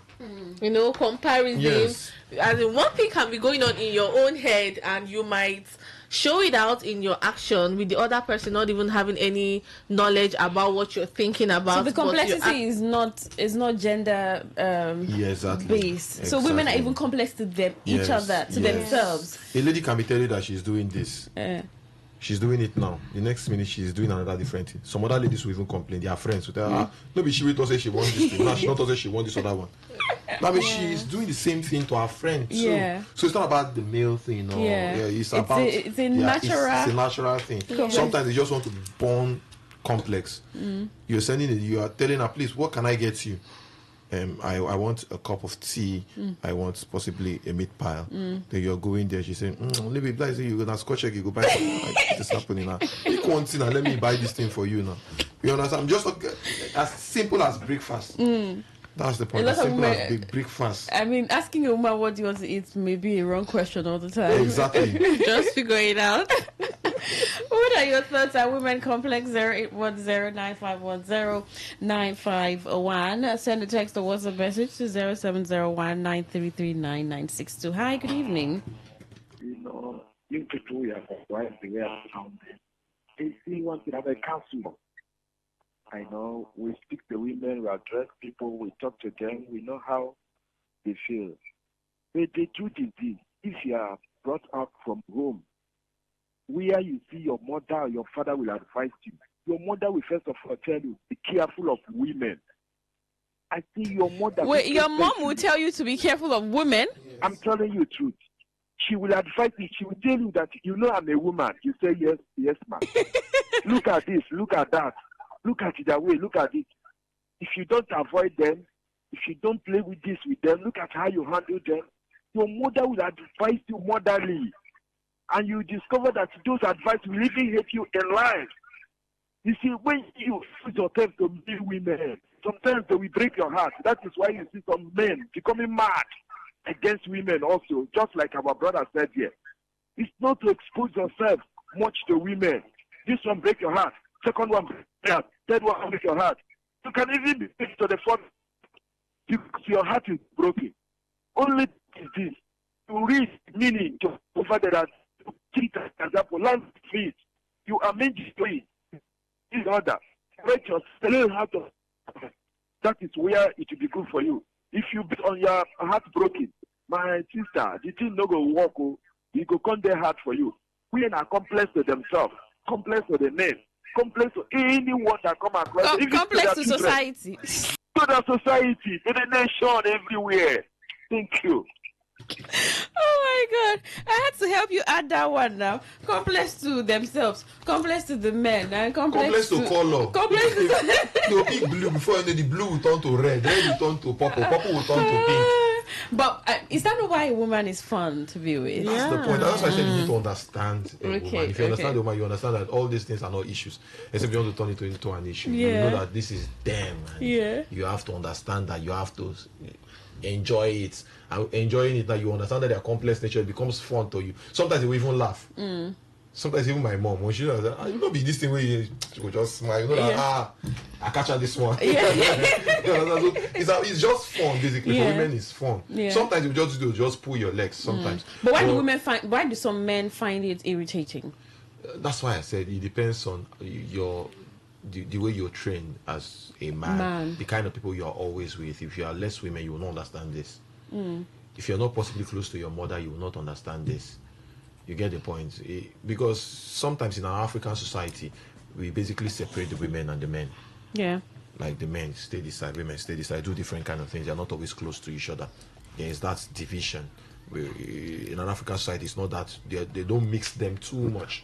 You get the point? So in that particular situation, our men think that women stay this side, you belong to this side, we stay this side. So with that mentality, you tend not to understand the woman.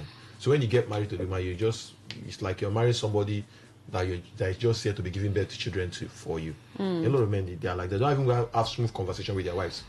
Some men.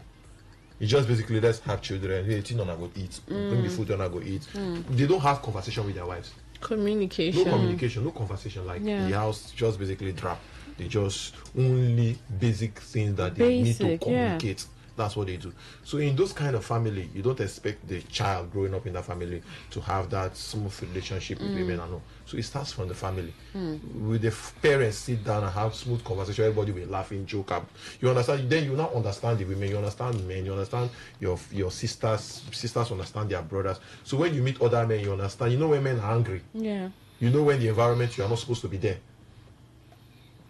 Because when you discuss with your brother, you see this way, and so bad boys and they behave. Yeah. This is how you say typical cultists. So if you're in that environment as a lady, no, I can't be here.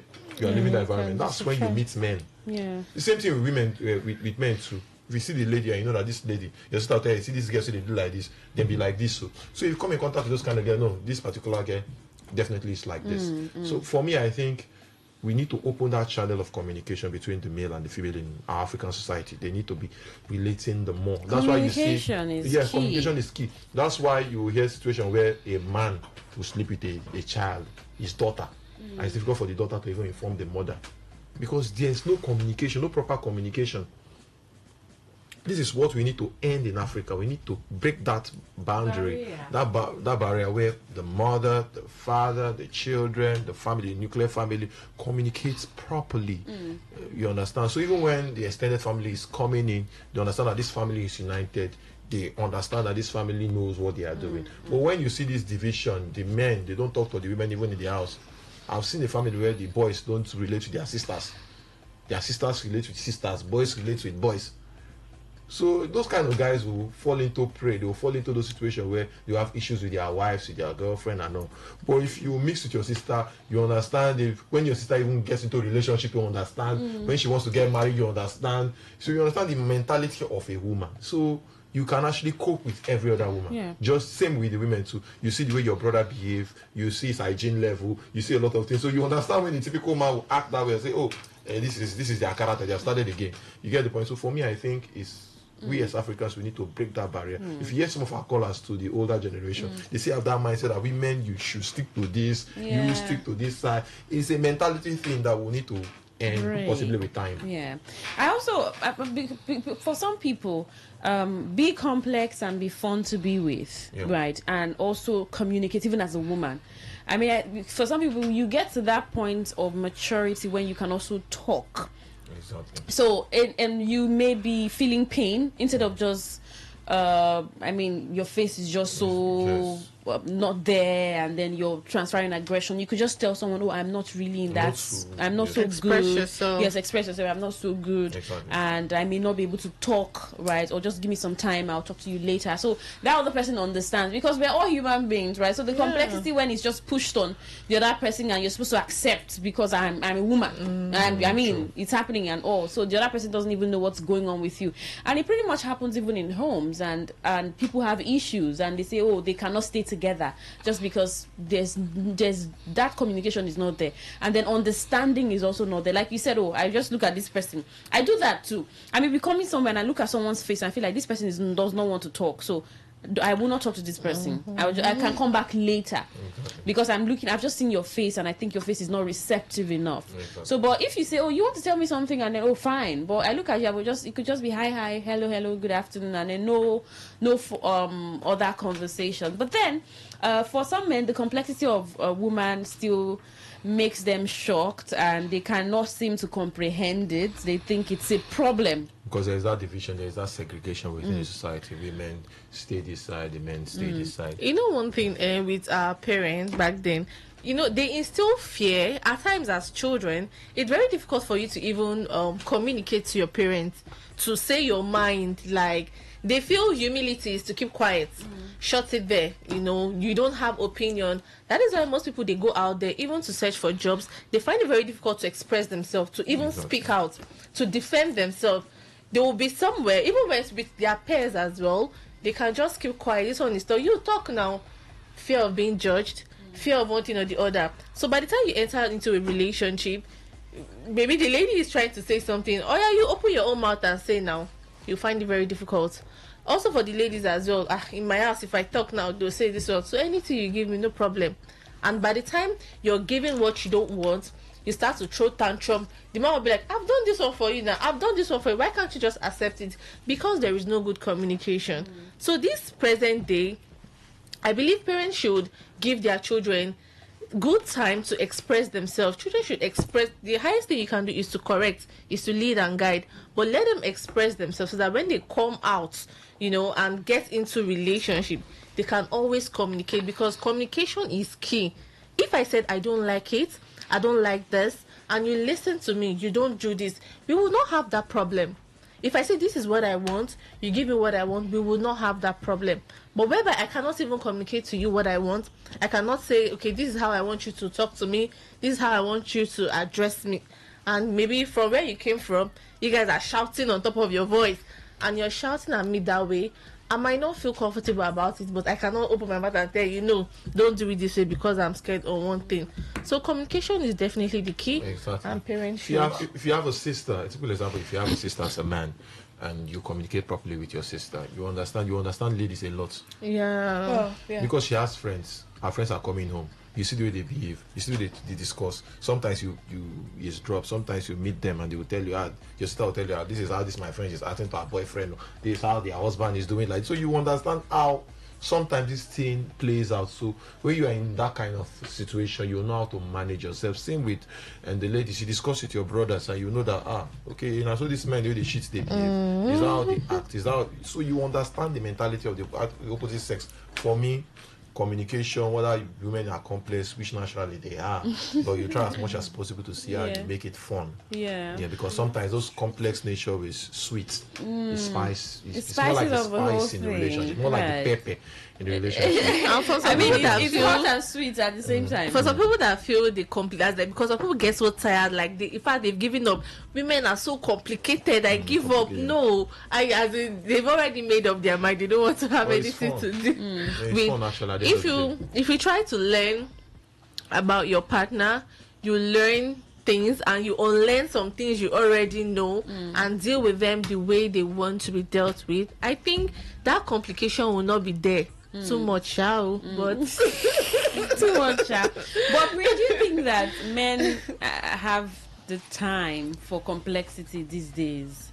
Because a lot of women are complaining that we have a lot of men walking, that are princesses walking in heels. Like, those days of, you have to be chasing a woman and calling. Right? And these days they're telling you that they don't have that time. I mean, men are saying they don't have that time to deal with women's complexities. Even small red flag, you don't run. I think the problem right now is in this age where everything is very fast. Yeah. Everything is very fast. The internet age, everything is fast. Nobody wants to wait. Nobody has patience. There's mobile phone right now. 15, 20 years ago, it wasn't like this. Everything is just basically fast. There are dating apps these days. A lot of things are playing out. Things are happening. Yeah. Somebody's with his phone, he's communicating with that lady, and they don't flip. You get the point. So there's a lot of things playing out now in our society. Unlike before, where it's the orthodox way. Maybe you need to talk to your friend in school, a lady in school. You want to convince her. You have to stroll to her house. You have to meet her friends. Write letters. Write a letter. There's a lot of communication chain. Basically, you make her friends your friends. To make sure that you get to. No, be like that today. Now you don't even need to meet anybody. That's why a lot of people are more like, they call themselves introverts. They basically sit at home because the comfort of their phone, they can see the world. They are in different group chats. They are talking to different people. They are on Facebook. They are on X. They are on all different kind of other dating apps where it's easy for them to meet people, basically. So if you are dulling them and you are telling them to do this one, do that one, on to the next one. And if it does with the X, move on to the next. Exactly. So if you understand the society, you understand how to suit yourself. As a lady, you understand that those queen vibe and giving you the queen may not be vibe, there. the queen chima vibe may not be you will give me the queen. You get the point. Making her feel like a baby and not. Sometimes it may not work. It may not work because that man is actually discussing with 18 ladies that particular time. I bet you. And basically, out of the 18, 6 they give a green light. Yeah. And the way the society is, I don't know, possibly because of the economy and all, some percentage of this population now, they basically think about money. So if a man has the money has the money, knows that, come on, I have the money, so why am I disturbing myself? If I can get this via money, I can spoil her. If she wants to talk to me, I'll rent an apartment, we'll go to the apartment. If she wants, I'm taking her to a fancy restaurant, she's doing this, I'm buying this gift for her, so why will I stress myself and be making her, you understand? You're just basically doing the basics. And he feels that with all this money, splashing money, he doesn't need to communicate much with her, you get her. That's the point. So right now, we are in a very fast age, the Gen Z and the Gen X age. Everybody is just in speed lane. So if you don't understand this, you carry your complexity for your head. You carry your complexity for your head. If you see that you like the man, quickly talk and move. Sharp. Accept to. I know what I'm saying. The world is actually crazy right now. See, there was this point in time, a friend of mine showed me something on his mobile phone. There is a kind of a lady he likes, like the spec of a lady, a dark lady, a chubby lady, kind of tall, at least above 5.9, 5.8. Like, he has painted the picture for me, and he dated a girl with that features. The next girl I was talking with on the phone has the same exact features. Over time, he showed me his mobile phone. 8 of those girls, the same features, and they almost they are talking pattern. Basically, some of them are quite similar. Yeah. To show you that the times are very fast. Back in the day, it would take him maybe a lot of time for him to meet a lady that would look exactly like another lady. But with social media, you meet all of them. Then your mobile phone. Yeah, that's the thing. So for ladies this time around, you need to reduce. You need to be a little bit. When you teach your sentence structure, you need to be a little bit compound this time around. Not complex. Just compound. Yeah. Do you think women are complex? Yeah. What are your thoughts? Good evening. Yeah, ladies and forget. This issue, this topic is seen as this table. Quite interesting. If I try to add this, I will do justice to this topic. I have one sister, 4 other siblings. Why I mention the experience is because what you have encountered would also encourage your behavior. You see, this my single sister, her complexity in life is incomparable. But you know what? Because we grew up together and we are used to her, there is nothing she can do that will make us get angry at her. She's my elder sister, the second child. Okay. She can order you to do 6 things at the same time, expecting you to perform excellently well. Even when you go astray, she will not understand or will not want to understand that it's possible you could go astray because those things are simultaneous. Even when you get to her house and it's happening, I will just wink at her husband. Her husband will wink at me because he understands too that is her nature. But when you tell her at a calm moment to do even 2 things simultaneously, she will call you a fool. She say, "Are you stupid for her to do these things or this?" Forgetting that she also had told you to do 6 things at the same time. But I will not, because of this experience, assume that another woman would behave the same way. Or I should get angry at another woman if they behave the same way. Because I know it is not generic. You see, if I had not had this experience, my sister, and other experience from other women that not think you should do 6 things at the same time, I may not understand that this thing is not about nature with women. It's just particular with behavior, with character, and the way you are brought up. You see, women should not be condemned even if they behave in a complex way. It is just the nature. Sometimes we men, we are complex. You see a man, he might desire to do one thing now. The next minute he has lost appetite. Probably because of pressure or situation, whatever. It's with nature, but it is sweet. Because if you don't encounter it, particularly with someone you love, you may not feel that you in the relationship. So it's quite understandable more with people you love than with people you do not have connection with. I believe that it's not something to be taken out of the context. It's just natural. It happens. So it's bound to be understood. Thank you so much. All right. Special Douglas. Yeah, Special Douglas. Thank you so much for your thoughts. I mean, if a woman is close to you, you like to get to know her. You want to. There's that fun in getting to know her, because I mean, she shares some sort of bond with you, whether sibling, brother relationship, husband. Exactly. You want to understand. But any random woman, you just leave this. You just leave. Yes, absolutely. Good afternoon. Okay. Good evening. Your name and location. Yeah. Good evening. Good evening. You see, we are seeing it is rare for you to see it in the side of men. We cannot exonerate men that say some of them are not like this.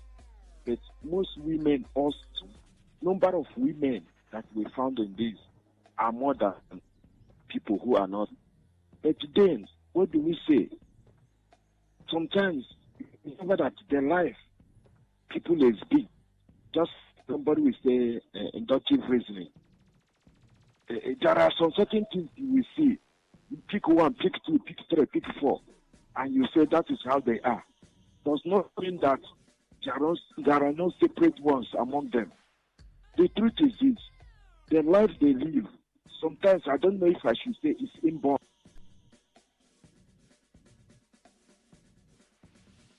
The code drops. I mean, the physical appearance of a woman already just shows they're being complex. The beautiful complexity. Exactly. A man can actually keep an hairstyle for 15 years, 20 years. But a lady, oh my goodness, she wants pink today. She wants all back next tomorrow. She wants human hair. She's changing to dreadlocks. She's coming back to this hair. For me, you will just know that that's their nature. Yeah. Today she likes blue lipstick. The next day is pink. Another time she's on lashes. Another time she likes fixing her nails. Next time she says no nails. So I think for me, just their nature, but you need to understand them. That's if they start the flipping, more the merrier. If they flip, you just know they don't flip again. Let's work with that. Let's work with that. All right. I mean, I think we will take one more call. I don't know if we have messages on Facebook. We'll just check if we have any. There are no WhatsApp messages or text messages. I mean, I like that you could call. I don't think this is a topic that you sit and start typing. You need so to you need to say it the way it comes to you. But then, even with the complexity, Debbie, how do you think a man, I mean, just deal with the complexity and deal with it good? For me, I think just learn your partner. In as much as women as well, you get to understand a man and know the way he wants to be treated and how to deal with him. Same thing goes to a man. Learn your partner, know the things you need to know about her, because we're different individually. So when you learn about this other lady, you know how she wants to be treated and you treat her that way. If she's not a troublesome person, she doesn't have her own tantrum is not exaggerated, I don't think you would have issues. Yeah, you would not have issues. You know, everything will just go smoothly. If this is how I want you to talk to me, you talk to me that way. This is how I want you to treat me, you treat me that way, and we'll be fine. All right, what about you, Divine? I mean, how can a woman's complexity be handled? I can just say that we women, we just want to be pampered. So if you can pamper us properly, I don't think there will be any problem. You know, I want this in the morning and get it for me, this in the afternoon, get it for me. Wow. I don't think I will stress you. It should just be like a daily routine. Wow. Maybe you should take a jotter and a pen and write it down if it's going to be stressful. The way you learn that engineering work, learn this one like that. Learn it, exactly. How about you, P? For me, just enjoy the ride. If you're with the person and you like the person, you love the person, just enjoy the ride. Enjoy the ride. You will see the negative parts. Learn to even love the negative part. You see the positive side, love it. That's why you're in a relationship. Same with your siblings. You see the negative side. Some siblings are not in good conversation for 10, 15, 20 years because of this communication issue. Learn to love the bad side, learn to love the good side, learn to love the complex side, learn to love the simple side. Ladies, they are beautiful people. Beautiful people, beautiful. As much as well. For ladies too, we are in a very fast age, so behave yourself. Okay, you call in now. You give us your concluding. You conclude these thoughts. Hi. Hello, Queen. Yes. Just to tell you that messages are hanging. Something is wrong somewhere, either with the network or your WhatsApp portal or something. Messages are hanging. I know I've sent this message for over 20 minutes now, and it has not delivered.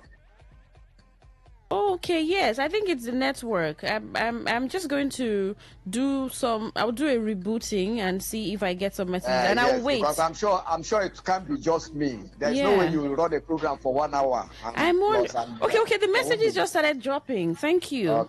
Thank you so much for this. I was wondering myself, right? But I just had to restart, and we have some messages here. Someone says, is it not the same gender that are claiming gender equality, and when it comes to proving their equality with men, they become the weaker sex? They are both complex, complicated, and confused with what they want, but at the same time, beautiful. Okay. Queen and Co. Women complexity is not today's talk. Right from our ancestors' time, the people of old equate women behavior to dog fowl. That's why when you want to marry, your father will buy dog fowl as a test to confirm whether if you can read this fowl, then you are mature to relate with the woman, because dog fowl are complex.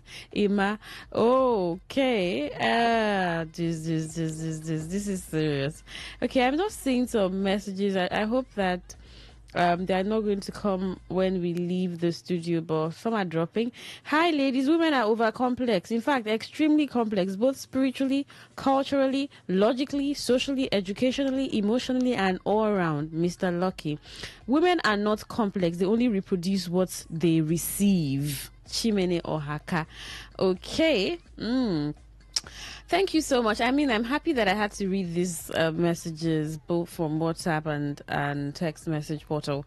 I would have been happy with myself if I saw them later. But thank you for calling my attention to that. I don't think any is dropping, but thank you so much. That's our show on Today 95.1 FM. Today's Woman's Being Show. Thank you so much for listening.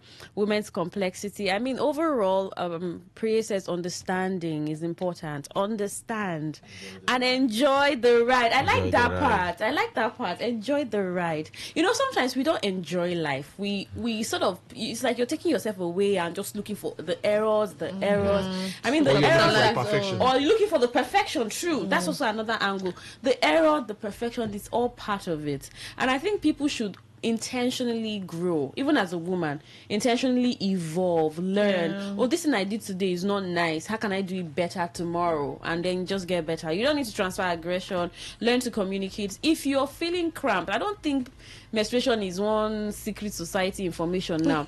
Yeah, so you can just tell someone, I'm feeling cramped and I don't want to talk. I mean, except you're very conservative and you don't want to share. But even if you don't want to say, I feel a lot of cramp because I don't feel too good and I don't want to talk now, right? But the fact that women will fix their nails, I mean, or have lashes on, or have the longest hair, I mean, touching their butt, and all of that are just fun things about women. And so if you like it, good. If you don't like, good. Just enjoy the ride. I mean, I like that part. Enjoy the ride. Thank you so much, Priya, for coming on the show. Thank you. Thank you, Debbie. Thank you. And thank you, Divine. So, Burna Boy and Don Jazzy says questions. I mean, let's just keep asking the questions. And then 8:45, we'll play your commercial. 9 o'clock, the Rasta Man will be here for the patwa and a lot of things happening. Reggae Militers. At 10 p.m., the world news. 10:30. The world today. Afterwards, Focus on Africa. It's packed today, so don't leave. Do stay with us. I am Queen Chima. Good evening.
countries that want to be at the FIFA World Cup.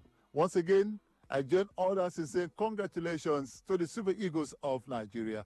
My name is Godwin Edak, and it's Global Sports Update. A few days ago, I had Cabin Owoka all the way from London. What we discussed was if the Super Eagles intentionally decided to go on that protest to distract the Gabonese team. Well, I don't agree, but it was a way of looking at the situation, yes, between yours truly and Cabin Emeka Owoka.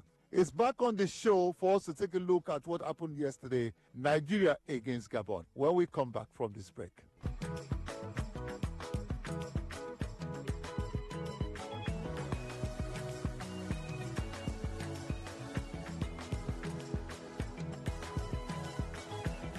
Welcome back. To London we go once again, where Cabin Emeka Owoka is waiting to talk to us. Cabin, are you a prophet? Our last conversation right here on the show, we talked about these guys embarking on that protest as a way of distracting the Gabonese. Hey, I still don't believe that was the case. But was that what you saw? Yes, Governor, thank you again. Thank you so much.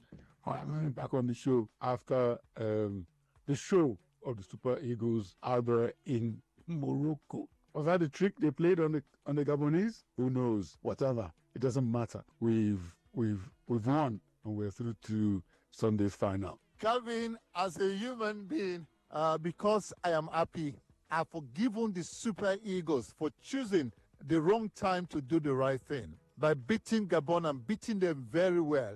Even though it was dramatic, have they joined me in forgiving these athletes for doing what they did a few days ago and, of course, putting smiles on our faces yesterday? Like I said, when they did that, by just going on that strike on that Tuesday, they were condemned. They're absolutely condemned to winning today, because any other thing would have been disastrous for everybody involved. So yes, they've won, which is all they owe us. Doesn't matter how they do it, doesn't matter what they do before, as long as they get on there and win the match or win the matches. That's all. Well, Calvin, it is no longer news that it is Nigeria against DR Congo. Ghana Raw had said that DR Congo will beat Cameroon because the Congolese were better. Well, now it's a reality. Would you have preferred DR Congo to Cameroon, as it were? It's Sunday. Is it already? Godwin, I have always been confident in Nigeria will win this playoff, this Africa playoffs. And seriously, playing DRC Congo has cemented that belief, because Nigeria and Cameroon and our World Cup history with Cameroon. So I'm happier playing DRC Congo than playing Cameroon. There are too many things, too many heartaches from matches against Cameroon, especially important matches. So I'll take DRC Congo. Well, listen, I was going to take anybody anyway, because I believe strongly about the World Cup. They will know this. Iyanu Mashele is what I've always said. It is there. It is still happening. Iyanu Mashele. Now, let's talk about yesterday's game, Cabin Owoka. Were you nervous at any point?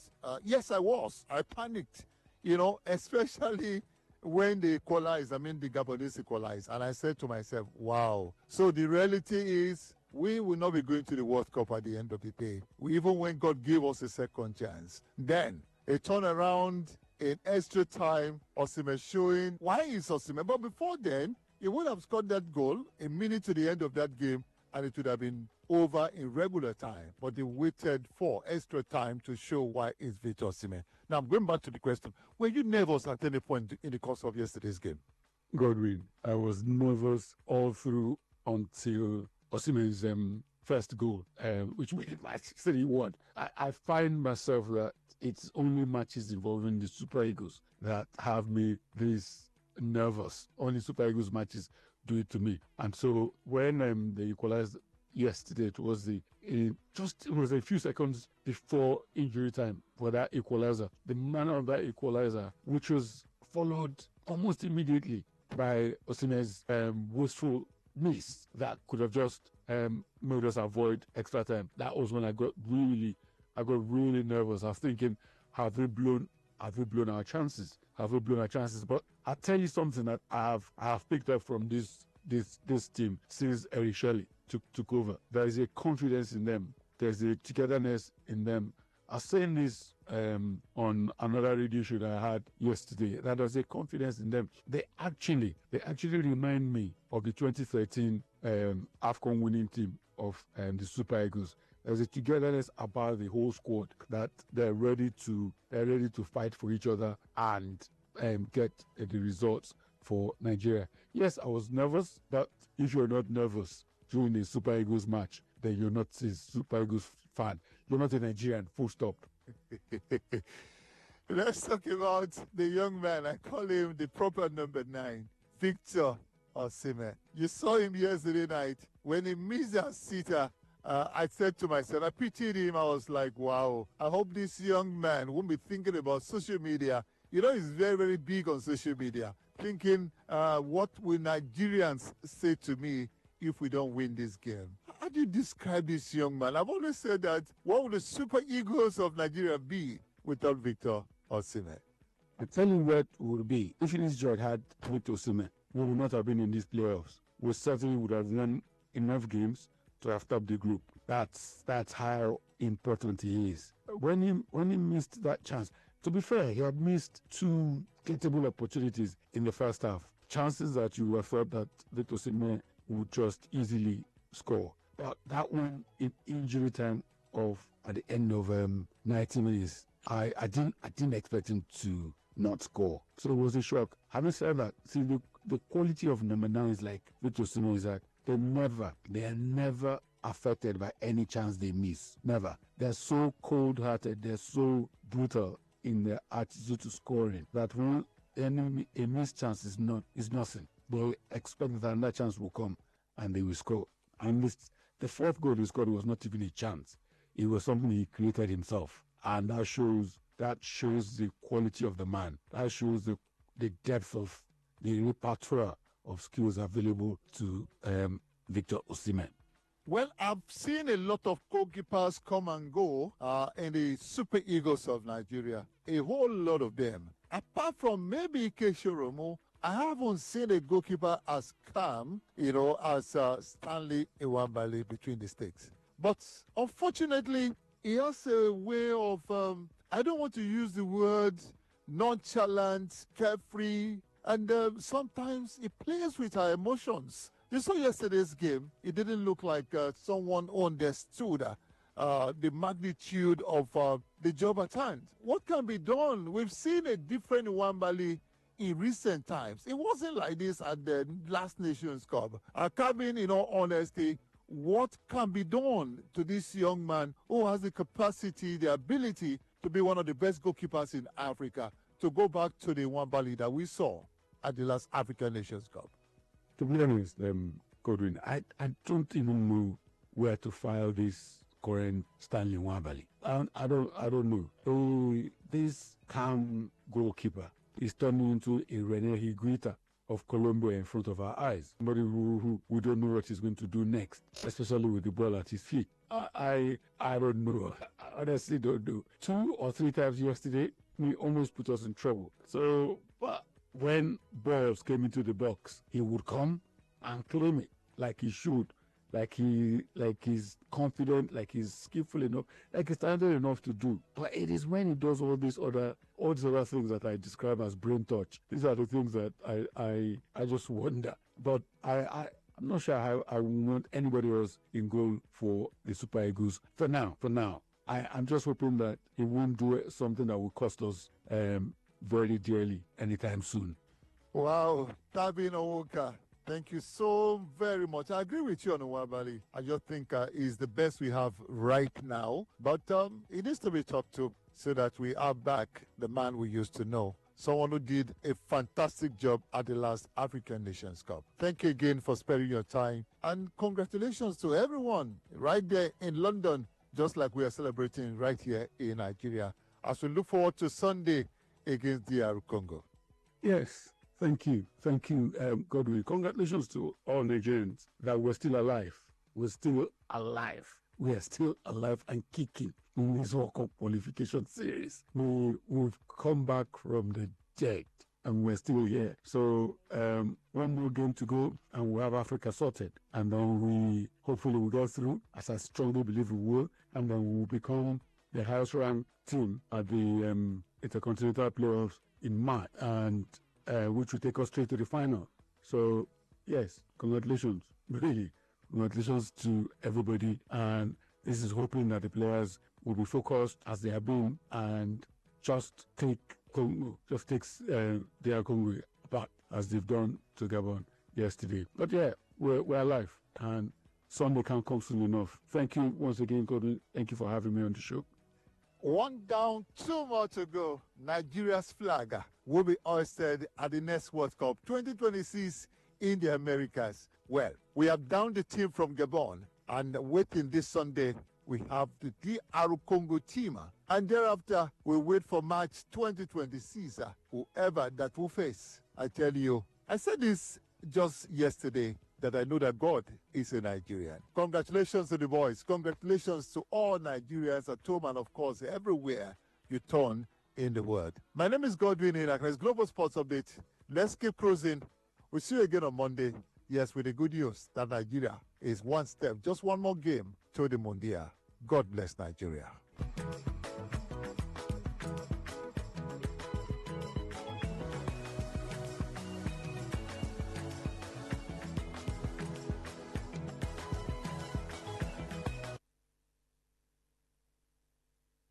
Today 95.1 FM, where news meets insight, sports meets passion, and entertainment meets excellence.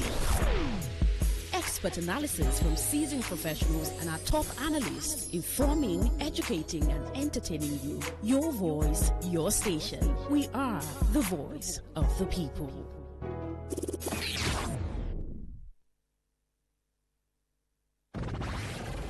Station with the As the voice of the people, we make sure that no one misses out. On Today 95.1 FM, there's something for everyone. Our tech show, because tech is new money. Our kids show, because we love the little ones. Our Gospiration, because it's the moment of truth. Our High Life show, because high life is vintage. Our sports show with the adrenaline. Our midnight show, because we care about your love life. Our nostalgia drive, because old is gold. Our show for young people, because Gen Z code is on. Our Pidgin Bit, because na Naija we dey. Our book review, because books are a mirror. Our big stories, because big things only. Our health shows with seasoned health experts, because we care that you're healthy. Our eyewitness report, because we want to hear from you. Our reggae show, because Rastafari. One love.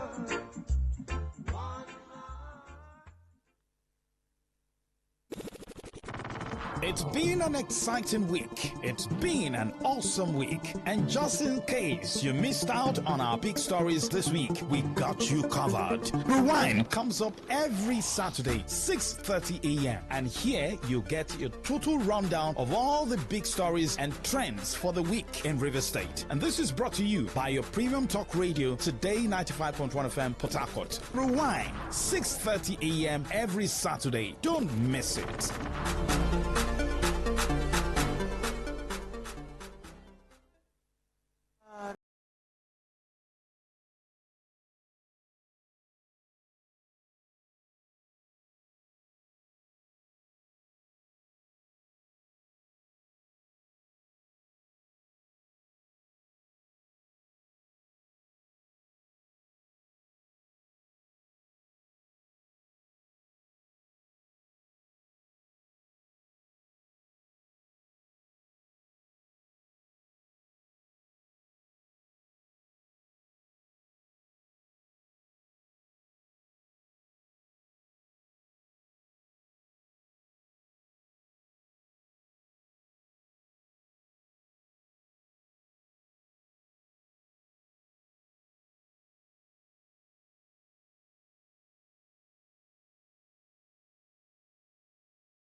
Yeah, man, today I come again, a very sweet day. I call it a Good Friday upon this land of Jah.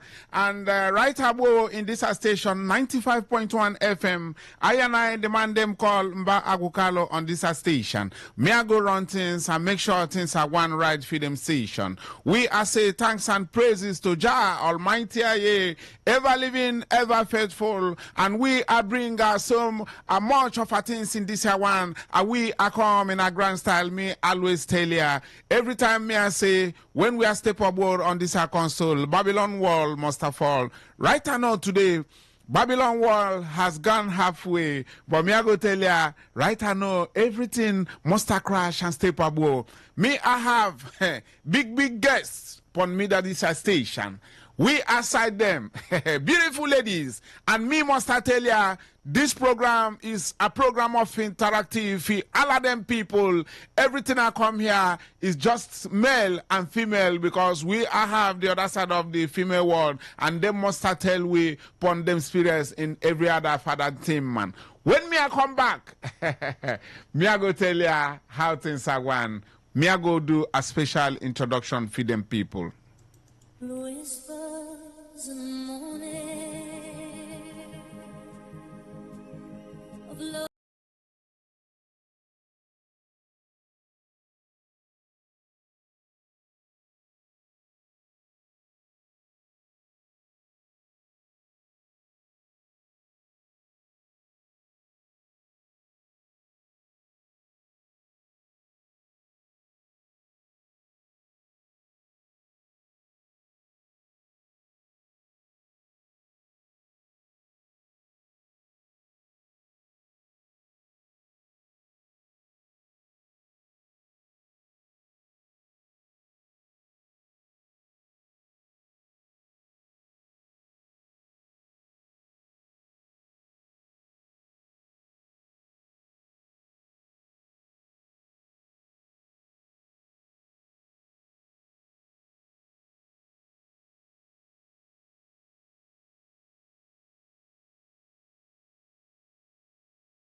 I know me I feel this year wanna be a first time on any radio station. Yeah, my first time. Yeah, no go forget today.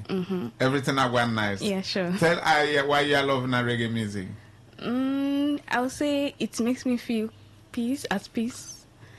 Sometimes. So sometimes it just give me these crazy vibes. Oh, that's everything nice. So we are one on this station. Me, I have you all of them up on this station. When time I one, they must tell you today. You are listening carefully because everything will be a special topic and very interactive. Me listeners, all me fans, anywhere on day, big ladies. Them say, blessed, the man among women, but me I tell you, me I'm not Solomon. Right, I know I come this station. But for them console, everything must have been nice here, man. Big up.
To the man them call Emma Amadi all the way from Choba, right abo in Port Harcourt City. We are say we know you're listening for them program. Thanks, and we are say keep on, because right on time I come when we are go site and say thank you. We are right on for them station. Right I know time I one halfway and many things are go one just a little time from this here moment. When we are step back outside this here console, you must know them thing away as so. This one I come from the man them called Chakadomos and Pliers.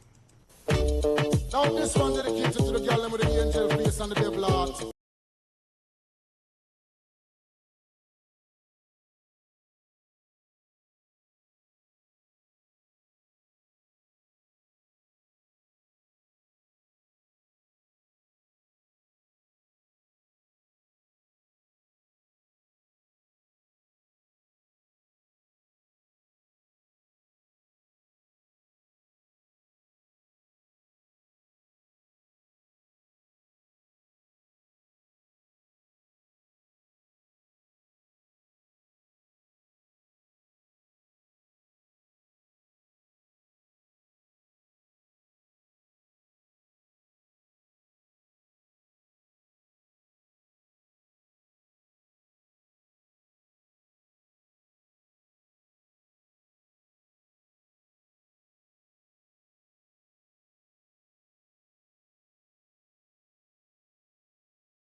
And this I wanna start all the time on 9 o'clock to 10 p.m. per every Friday. You must start listening for them program. The man you hear him voice, the man them call Mbakalo on this console. We must touch down Babylon and make sure Babylon walls are fall. We are step above on another section of this year one. Reggae music is live. Reggae music is coming. Reggae music makes your BP to come down. Always listen. This is a special cure. All of you know who's sick, BP. Everything must have step up and down.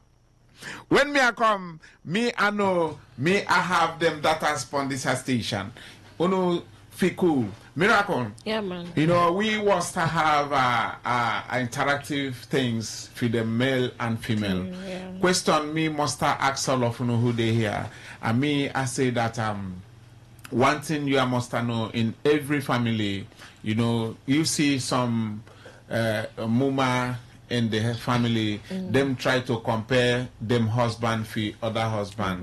You know, them say, can't you say Ndoka? Ndoka is driving a car. Chike has one big upstairs. He's building another one somewhere else.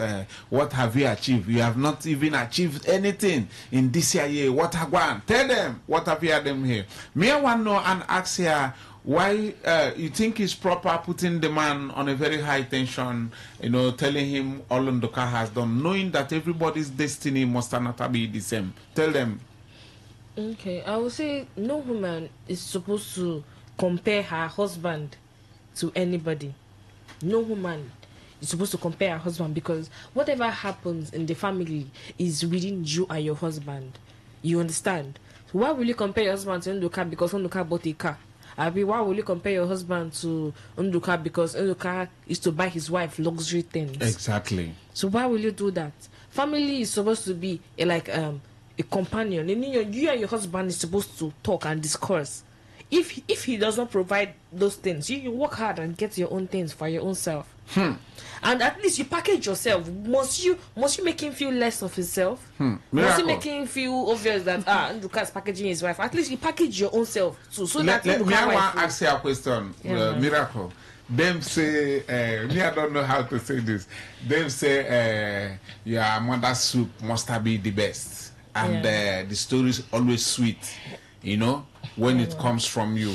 Are you tell I tomorrow you must not, you know, live this kind of fear life in your family, because we know all of we here we upon public, and you know certain things here no fee say upon public because you are no fee they here talk against women, but right there in your bedroom, don't you think, you know, one way or the other you must tell your husband, your pupa, one or two things, you know, telling them daddy things are one bad, hard, what we have fear do, you know. So, yeah, all we want here is a reality, you know. Confidence. Yeah. You know, me I step on your side now. And one thing me, I want to let you understand. In this program, we are not partial. Because we on air, you know.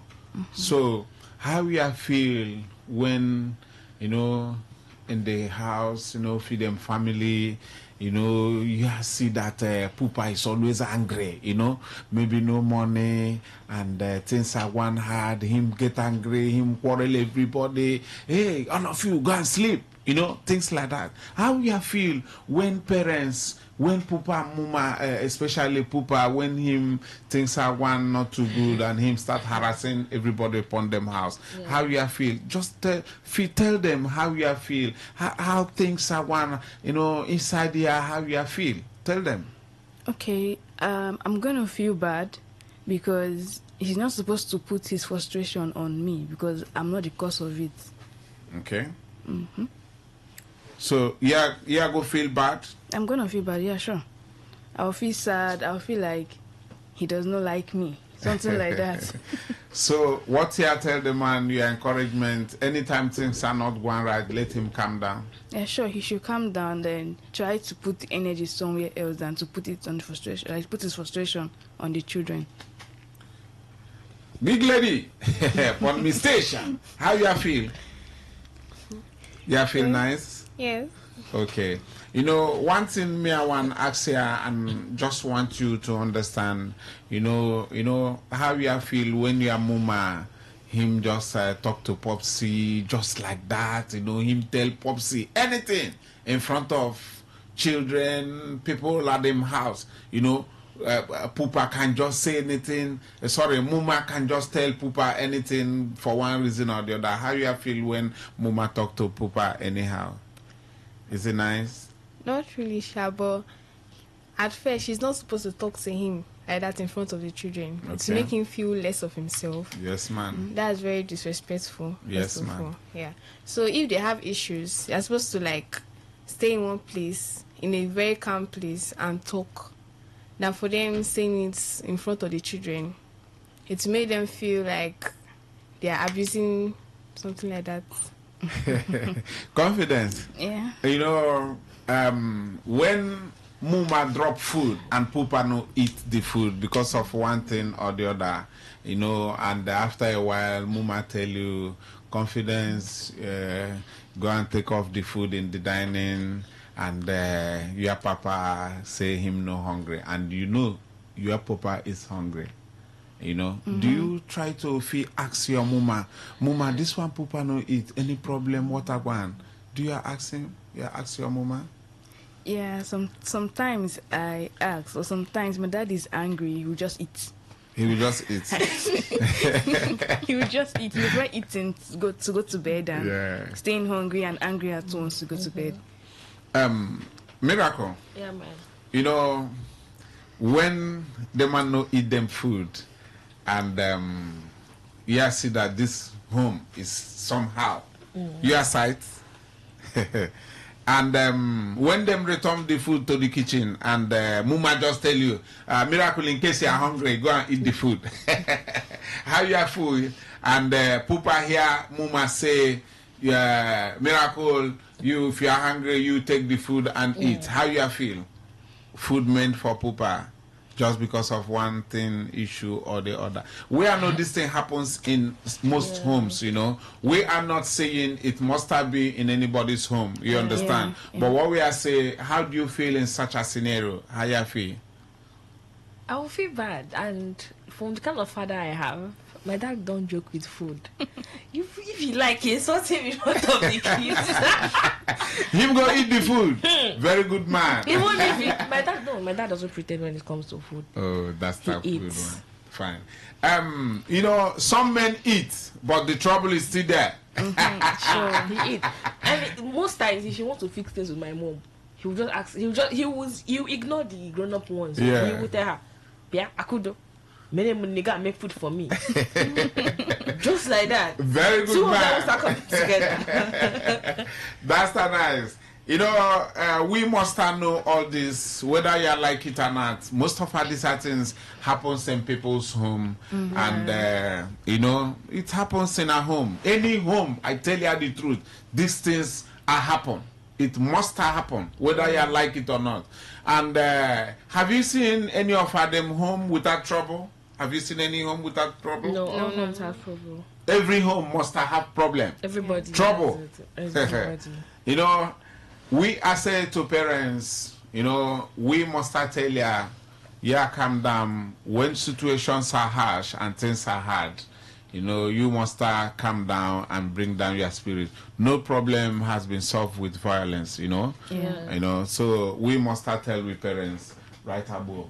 Right now, we are move on to we phone lines, and we need also a contributions from we fans and we audience. So right now, we are move up to them phone lines. The number you go call 08109510951.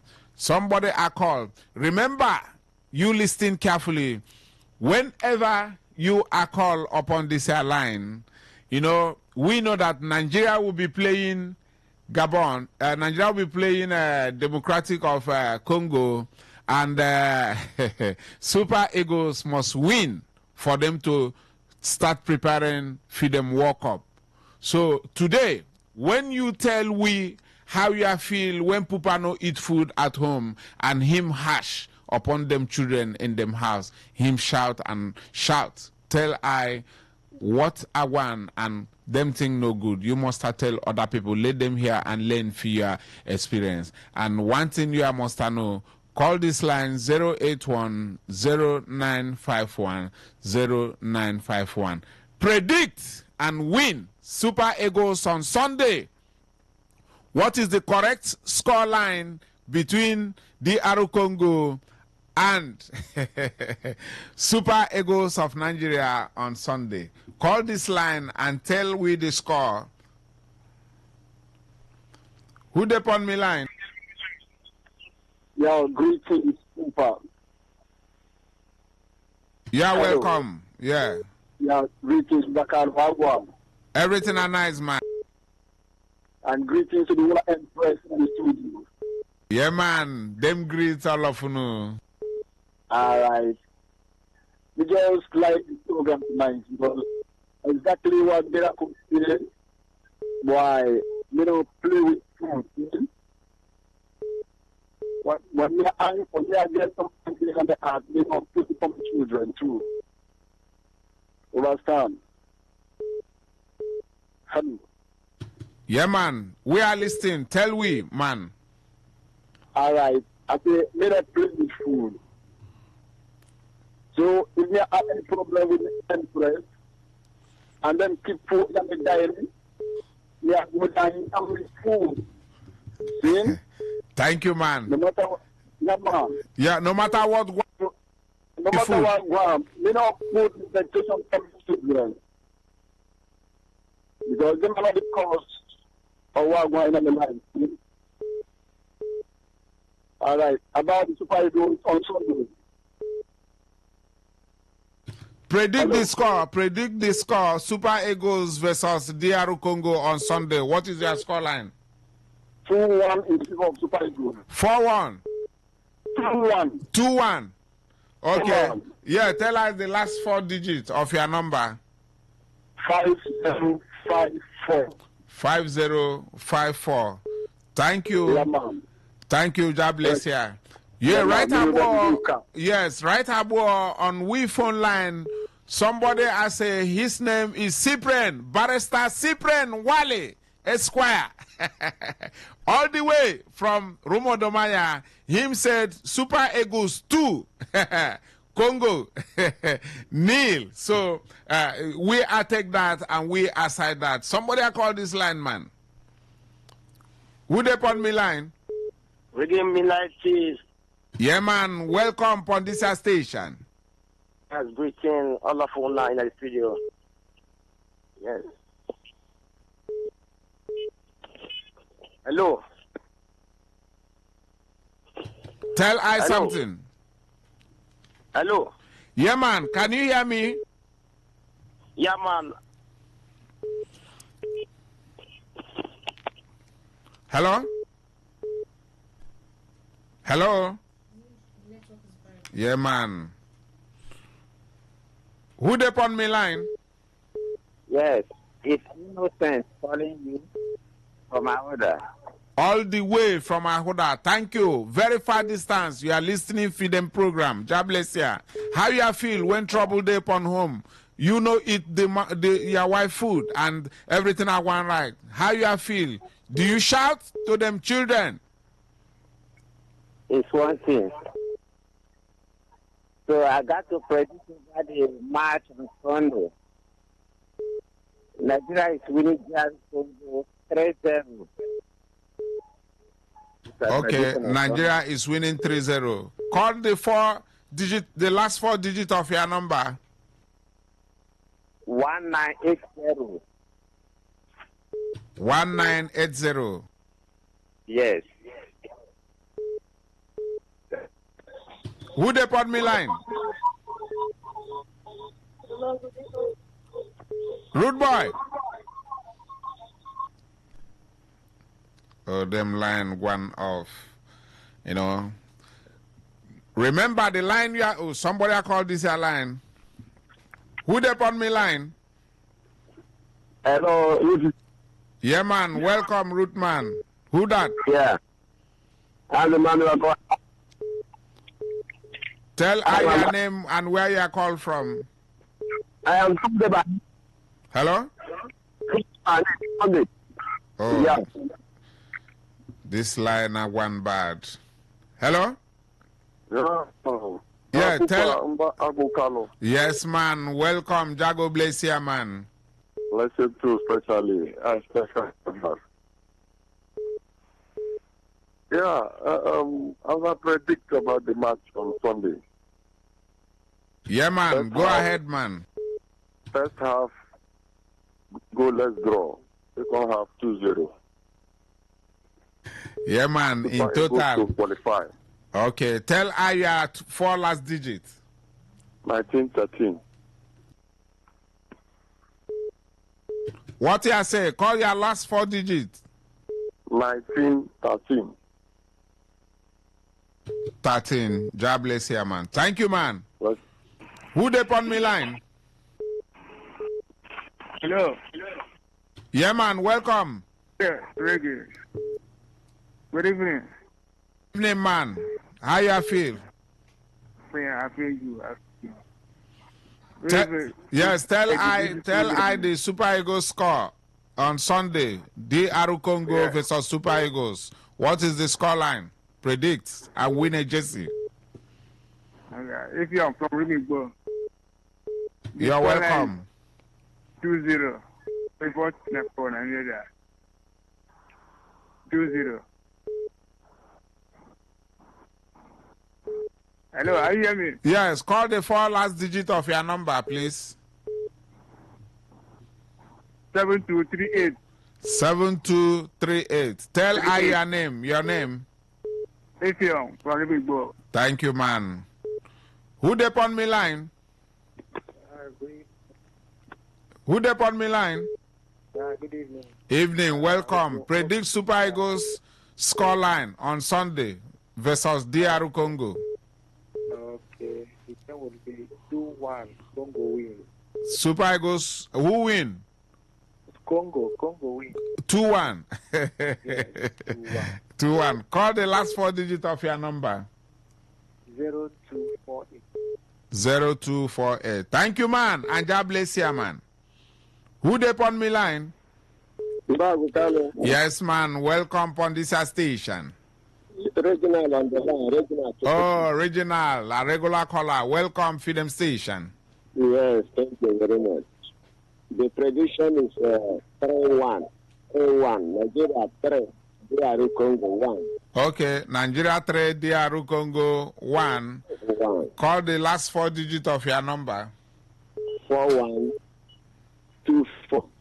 4124. Thank you. And let me advise my fellow family men. Yeah, man. Yeah, easy. What I want to say is that family people take it easy. And don't let children to be involved in family matters. Thank you. God bless you. Who dey on me line? Kapara. Yes, man. Welcome, Freedom Station. Yes, Nigeria Congo 2-1. Nigeria Congo 2-1. Yes. Tell her the 4 last digit of your number. 59622. 59622. 22, yes. Thank you, man. Remember, thank you, man. Yes, this JC ever living. Remember this JC is courtesy of Dozie Fabrics and Sports, 666 Ikwere Road, opposite UBA, Rumokoro. That's right there in Roma Domaya. This is courtesy. Yes, man. It's courtesy of JC. All right. Who dey on me line? Hello. Yeah, who dey on me line? Predict and win. Go back. Okay. Welcome, sir. I want to win that. Yes. Go ahead. Predict and win. No time. Nigeria 2. Nigeria 2. DR Congo. How many? Yes. 2-0. Nigeria 2. DR Congo 0. Okay, thank you. Call the 4 last digit of your number. 7238. Thank you. 7238. Well, this one is the last number we are going to call because we have no time. And me want to say miracle, confidence, and happiness. Welcome on this station. We are expecting you next week because we have no time left upon this station. Congratulations and thank you for being here. And very soon, when you are come, you must also win a JC upon this station. And this year one must come. Miracle, just in a very few seconds.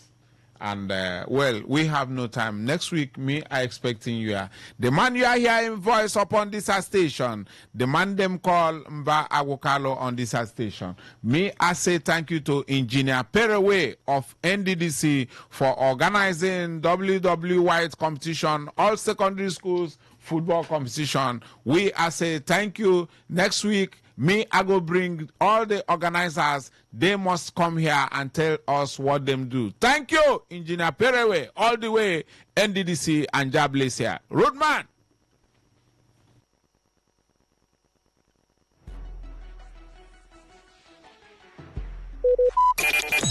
Talk radio. I listen to a lot of talk radio. 95.1 FM. Whether it's happening in Port Harcourt, South South, Nigeria, or around the world, we've got you covered. On air, online, delivering balanced news and unbiased analysis. Today, 95.1 FM. This is Today, 95.1 FM, Port Harcourt. News. Good evening. This is the World News on your premium talk radio. Today, 95.1 FM Port Harcourt. I am Queen Chema. The headlines. Federal High Court dismisses suit challenging legality of River State Sole Administrator. ASU seeks wider stakeholder intervention as face-off with federal government lingers. Abuja High Court holds PDP National Convention in Ibadan over national chairman nomination dispute. On the foreign scene, U.S. and South Korea agree on billion-dollar shipbuilding investment and nuclear-powered submarines. Now the detail. A federal high court sitting in Port Harcourt has dismissed a suit filed by a civil society organization, Initiative for Freedom, Conflict Prevention and Social Integration, challenging the legality of President Bola Tinubu's actions regarding the political situation in Rivers State. The group had approached the court through an originating summons asking it to determine whether, under Section 305 of the 1999 Constitution as amended, the president has the power to suspend a sitting governor through a proclamation referencing the recent developments in River State. They also sought clarification on whether under Section 179, 1 and 2 of the Constitution, the appointment of a sole administrator by the president could confer executive powers equivalent to those of an elected governor. Among other reliefs, the plaintiffs asked the court to declare President Tinubu's proclamation suspending the River State governor as ultra vires, illegal and contrary to the intent of the Constitution. Delivering judgment, presiding judge Justice Muhammad Turaki held that the plaintiff lacks the local standing to institute the action without joining the River State Governor Siminala Yufubara as a party. He cited a similar decision from Oyo State ruling that the case had become an academic exercise and subsequently dismissed the suit.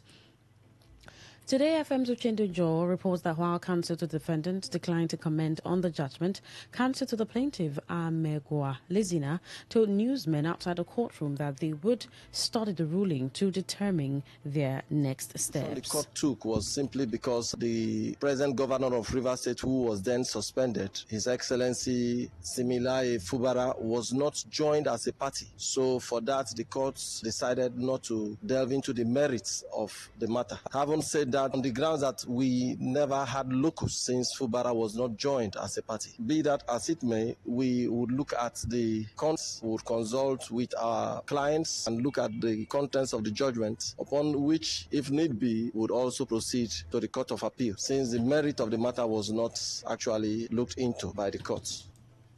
In a separate suit filed by the Initiative for Freedom, Conflict Prevention and Social Integration, challenging the legality of the National Assembly's ratification of the appointment of the sole administrator of River State, retired Vice Admiral Ibokete Ibas, the Federal High Court in Port Harcourt has adjourned judgment to January 23, 2026.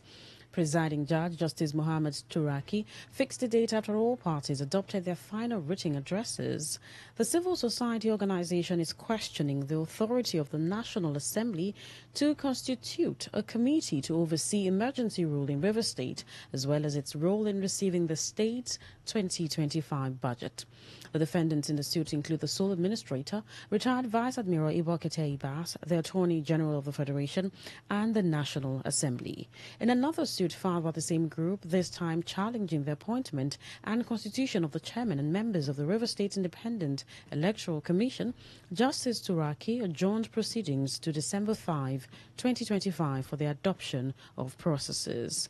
Speaking to Today FM's Uchende Jo outside the courtroom, counsel to the plaintiff, Kingdom Chukwueze, explained the basis of both suits, particularly the matter questioning the National Assembly's actions. This suit is basically about the National Assembly ratification of declaration of state of emergency in River State and the suspension of the governor of River State. And the contention of the plaintiff is that the National Assembly, by the provision of the law with respect to the Constitution, cannot ratify the removal of an elected governor and then the appointment of another person who is not recognized by the Constitution to take over the administration, management, and control of River State. In another development, Federal High Court sitting in Port Harcourt has fixed January 23, 2026 for a judgment in a suit filed by the African Democratic Congress, ADC, against the President of the Federation, the Attorney General of the Federation, and River State and the River State Independent Electoral Commission. Presiding Judge Justice Mohammed Turaki set the date after hearing argument on a motion for preliminary objection and after parties adopted their final written addresses. The River State chapter of the ADC is asking the court to determine whether President Bola Tinubu acted within the law in amending the state's electoral and tribunal laws, which formed the basis for the conduct of the local government elections held on August 30, 2025. Speaking to newsmen outside the courtroom, counsel to the ADC, Collins DK, explained the grounds on which the party approached the court and proceedings that culminated in the adjournment for judgment. We filed this action on behalf of the ADC, challenging the action of the president in making the last order, the last proclamation with respect to the holding of local government elections in Rivers State, wherein the president purported to have amended the election tribunal's law in Rivers State and even the Electoral Act. Our position is that the president went beyond his powers in making those amendments. He is not the National Assembly. He doesn't have the powers to make or amend laws as he has done. And based on that, we approached the Federal High Court and we have adopted our processes.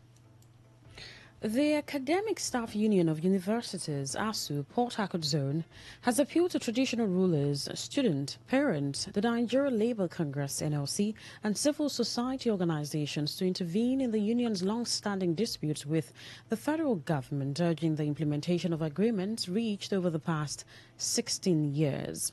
Speaking at a press conference held at the ASU Secretariat, University of Port Harcourt, the zonal coordinator, Uzoma Chima, who said the union suspended its 2-week strike to give the federal government room to address the issues, however, expressed concern that government has remained nonchalant despite the window for dialogue. Chima stressed that ASU's demands are modest, especially when weighed against Nigeria's current economic realities, noting that university lecturers remain among the worst paid in Africa and globally, and accused the federal government of deliberately dishonoring its agreement or choosing to meet them only halfway. Of the reality, and this kind of sincerity is not done for the non-winning renegotiation. Government objective was not being to win the narrative, but the sincerity is on the standing issue. You may have heard the minister of communication come up with you say that you have addressed all the issues, all the standing issues. But like I was saying, that's part of the truth, because they sought to lead for the development of the future areas, and also the government is not enough to say that they have addressed all the issues. He further appreciated the media for its role in driving social reform in the education sector, revealing that despite economic challenges, both state and federal governments have recorded increased revenues. According to him, the refusal to honor agreement with ASU is political rather than financial. The union is using this opportunity to call on national rulers, leaders, students, parents, the council, and civil society to continue to work government to address their security issues and conclude the negotiation of the agreement without further delay in order to avoid.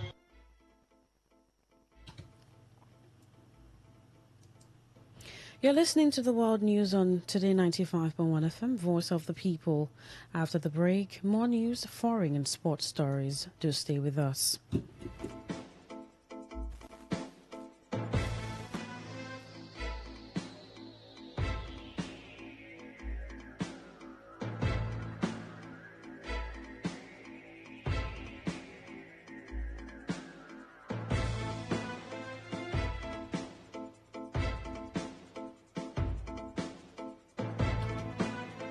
Thank you for staying with us. Now the rest of our stories. Some youth in Port Harcourt have expressed concern over the rising trend of celebrities and social media influencers openly smoking and using drugs online. These youths warned that such behavior encourages young people to see substance abuse as normal or acceptable. Speaking with Today FM Uloma Musu, the youth said while they were not personally influenced by the actions of these public figures, peer pressure and the desire to fit in often push many young people to imitate what they see on social media. In my view, no, celebrities cannot influence me to take hard drugs. Celebrities cannot also influence me to smoke. Okay, take for example, Davido happens to be one of my favorite artists in Nigeria, and I like his songs. A lot of young people are under peer pressure. It's a part of life, actually, because human beings, we love to connect. We love to feel among. We don't like that fear of missing out. A lot of people see it, that it gives them importance and all of that. But not every human being is like that. Most human beings are like that, especially young people. Social media made everybody feeling like, okay, all these celebrities and influencers, they are living large, they are living good. So therefore, we should follow their lifestyles and all of that. Especially all these young people that seem to like admire them and try to like imitate everything they see online, even down to their habit of smoking and taking drugs. Responding to the concerns, the Public Relations Officer of the National Drug Law Enforcement Agency, NDLEA Rivers State Command, Ugochukwu Olisaemeka, said the agency engages celebrities and influencers by educating them on the dangers of promoting drug use online. Olisaemeka added that the NDLEA also collaborates with social media platforms to track and remove drug-related content that violates regulations.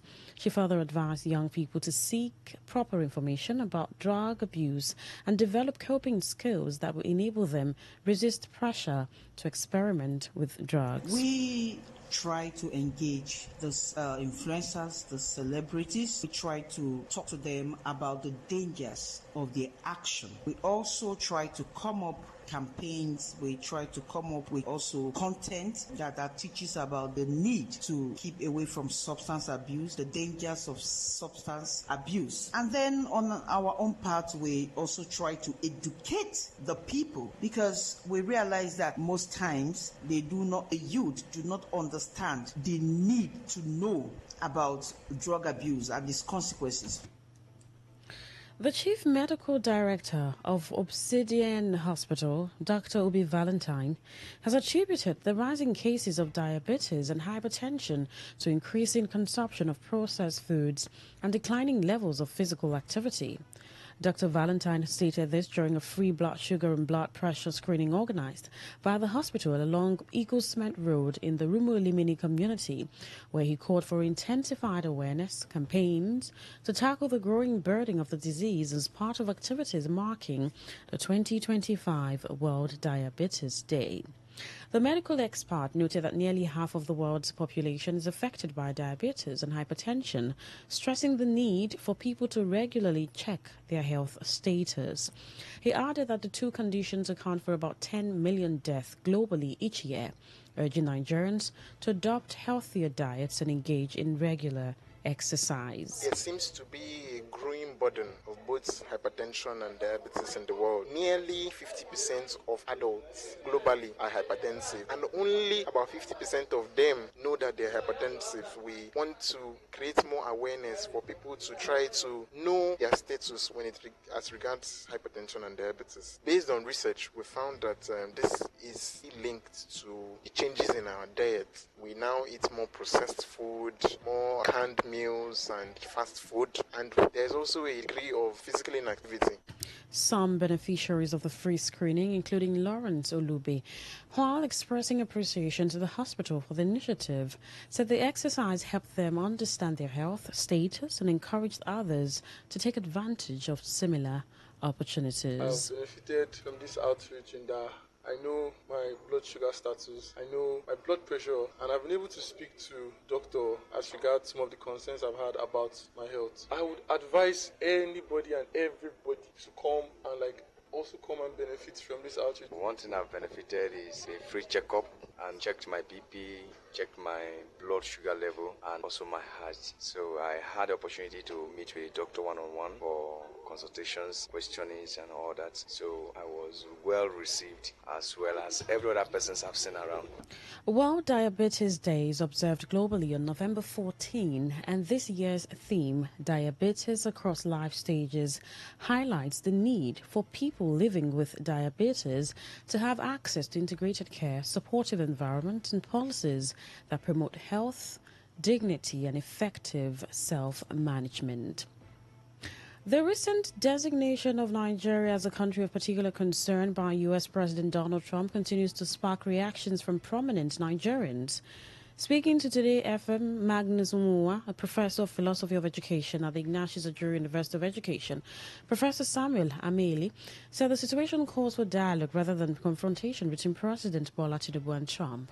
He urged President Tinubu to identify and prosecute those responsible for alleged genocidal attacks on Christians and to cooperate with the U.S. in addressing the concerns raised. So they shouldn't grumble when Lisa visit them. Trump, I know that he is not coming to fight Nigeria. He is coming to fight injustice. He is coming to address this level of injustice that has taken over all the length and breadth of this country. These things make our political structure porous. It makes the three arms of the government porous, in which case so many things are done carelessly without regard of the people. The hierarchy of human values has been reduced to nothing in this country. The value.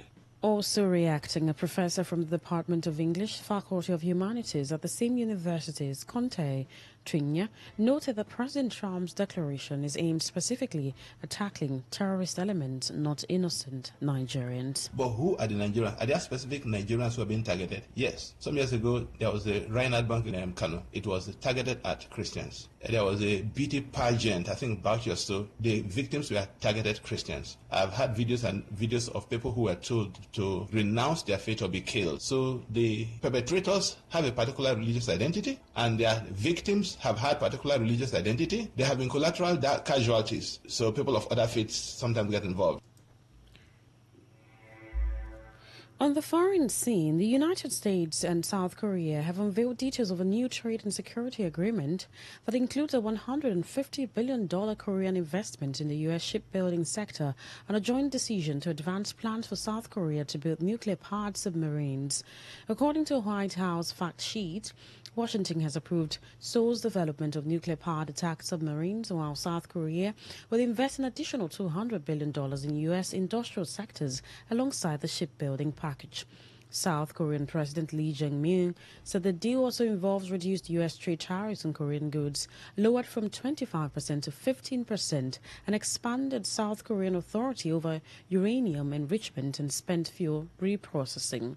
The agreement establishes a shipbuilding working group aimed at boosting both U.S. commercial fleets and combat-ready naval vessels.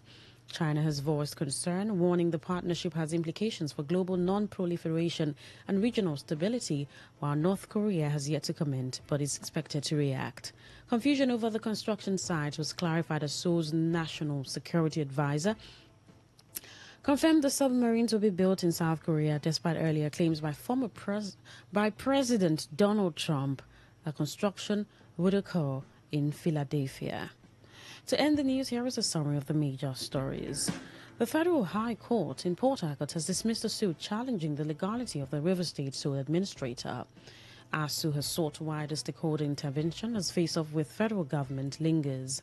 We told you that Abuja High Court has halted the PDP National Convention in Ibadan over the national chairman nomination dispute. On the foreign scene, you also heard that the US and South Korea have agreed on $1 billion shipbuilding investment and nuclear-powered submarines. That was the news as edited by Stella Sasongo-Kuri. For comments and inquiries, please call 0818-389-2850 or send your emails to news@todayfmlive.com. You can also read our stories on www.todayfmlive.com, Facebook, Today at Today95.1fm, Instagram at TodayFM951, X at TodayFM951. You can also join our YouTube live at Today95.1fm. My name is Queen Chima. Good evening.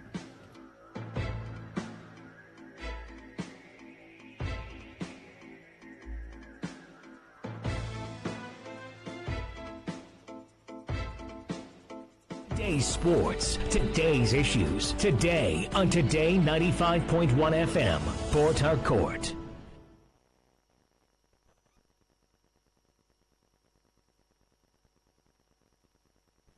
Today's news, today's entertainment, today's sports, today's issues, today on Today 95.1 FM, Port Harcourt.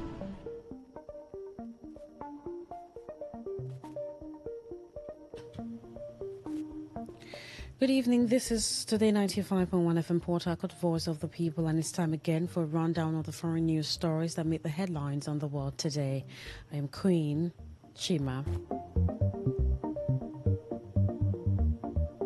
In the headlines, Rwandan government to build 300 homes for genocide survivors. Boji Sangara elected president of DRC National Assembly. Morocco launches 30th edition of Moroccan handicraft treasures to preserve endangered crafts. Outbreak of viral hemorrhagic fever claims 6 lives in Ethiopia. Now the news in detail. The Rwandan government has announced plans to build 296 new homes to house vulnerable survivors of the 1994 genocide. Over the course of 100 days in that year, extremist Hutus murdered an estimated 1 million Tutsis and moderate Hutus. Thousands of survivors still live in torment, haunted by memories of that period, during which as many as 10,000 people were killed daily and sexual violence was used as a weapon of war. The government has set aside nearly $3.5 million for the houses, which will be built in the 2025 to 2026 fiscal year. The government also said it is also exploring what it described as unconventional construction methods to reduce costs without compromising quality. This would include community participation, with residents contributing locally available material and labor. The DRC's National Assembly has a new president, Boji Sangara, who was elected by assembly vote yesterday. However, he faced no challenges and won the support of 413 of the 423 deputies present. He replaces his mentor, Vital Kamari, who resigned in September ahead of a vote to remove him. Sangara has spent almost 20 years in politics, representing Walungu territory from 2006 to 2019 and was re-elected in 2023. He has a master's degree in development economics from the University of Oxford and held a number of ministerial posts, including Minister of Foreign Trade, Minister of Budget, and most recently, Minister of Industry. A member of the Union for the Congolese Nation, his multiple government appointments have raised questions about where his loyalists lie with his own party or with President Felix Tshisekedi and the ruling coalition, the Sacred Union of the Nation. Morocco has launched the 3rd edition of its Moroccan Handicraft Treasures Program, a national initiative aimed at safeguarding traditional crafts threatened with extinction. The ceremony took place in Rabat under the high patronage of King Mohammed Sixth, and was organized by the Secretariat of State in charge of traditional handicrafts and the social and solidarity economy in partnership with UNESCO. Launched in 2023, the program seeks to protect Morocco's intangible cultural heritage by training young artisans under the supervision of master craftsmen classified on the official Moroccan handicraft treasures list. The initiative not only preserves ancestral knowledge but also promotes innovation among the next generation. Through this initiative, Morocco continues to assert its commitment to protecting its rich cultural heritage while empowering youth to carry ancestral craftsmanship into the future. Mali is facing a dramatic escalation in insecurity as jihadist groups have carried out a record number of kidnappings targeting foreigners this year. Data from ACLED, at least 22 to 26 foreign nationals were abducted between May and October 2025, which is the highest figure ever recorded in the country. The number nearly doubles the previous record of 13 kidnappings in 2022. The victims include Chinese, Indian, Egyptian, Emirati, and Iranian nationals, as well as several people from the Balkans, a Serbian, a Croat, and a Bosnian. These abductions are attributed largely to the GNMI, the Al-Qaeda-linked coalition operating across the Sahel. Or in South Africa, which has allowed more than 150 Palestinian airline passengers to disembark after they were kept on a plane for almost 12 hours by the country's border police. South Africa's Ministry of Home Affairs authorized the passengers to get off the plane after a local humanitarian organization guaranteed to provide the passengers with accommodation during their stay in South Africa if needed. South Africa's Border Management Authority said given that Palestinians eligible for 90-day visa-exempt travel to South Africa, they have been processed as per normal and will be required to adhere to all conditions of entry. According to the BME, the Palestinian passengers were not allowed to disembark from the aircraft after it was discovered they did not have the customary departure stamps in their passports. The passengers also did not indicate how long they intended to stay in South Africa or the address of their accommodation.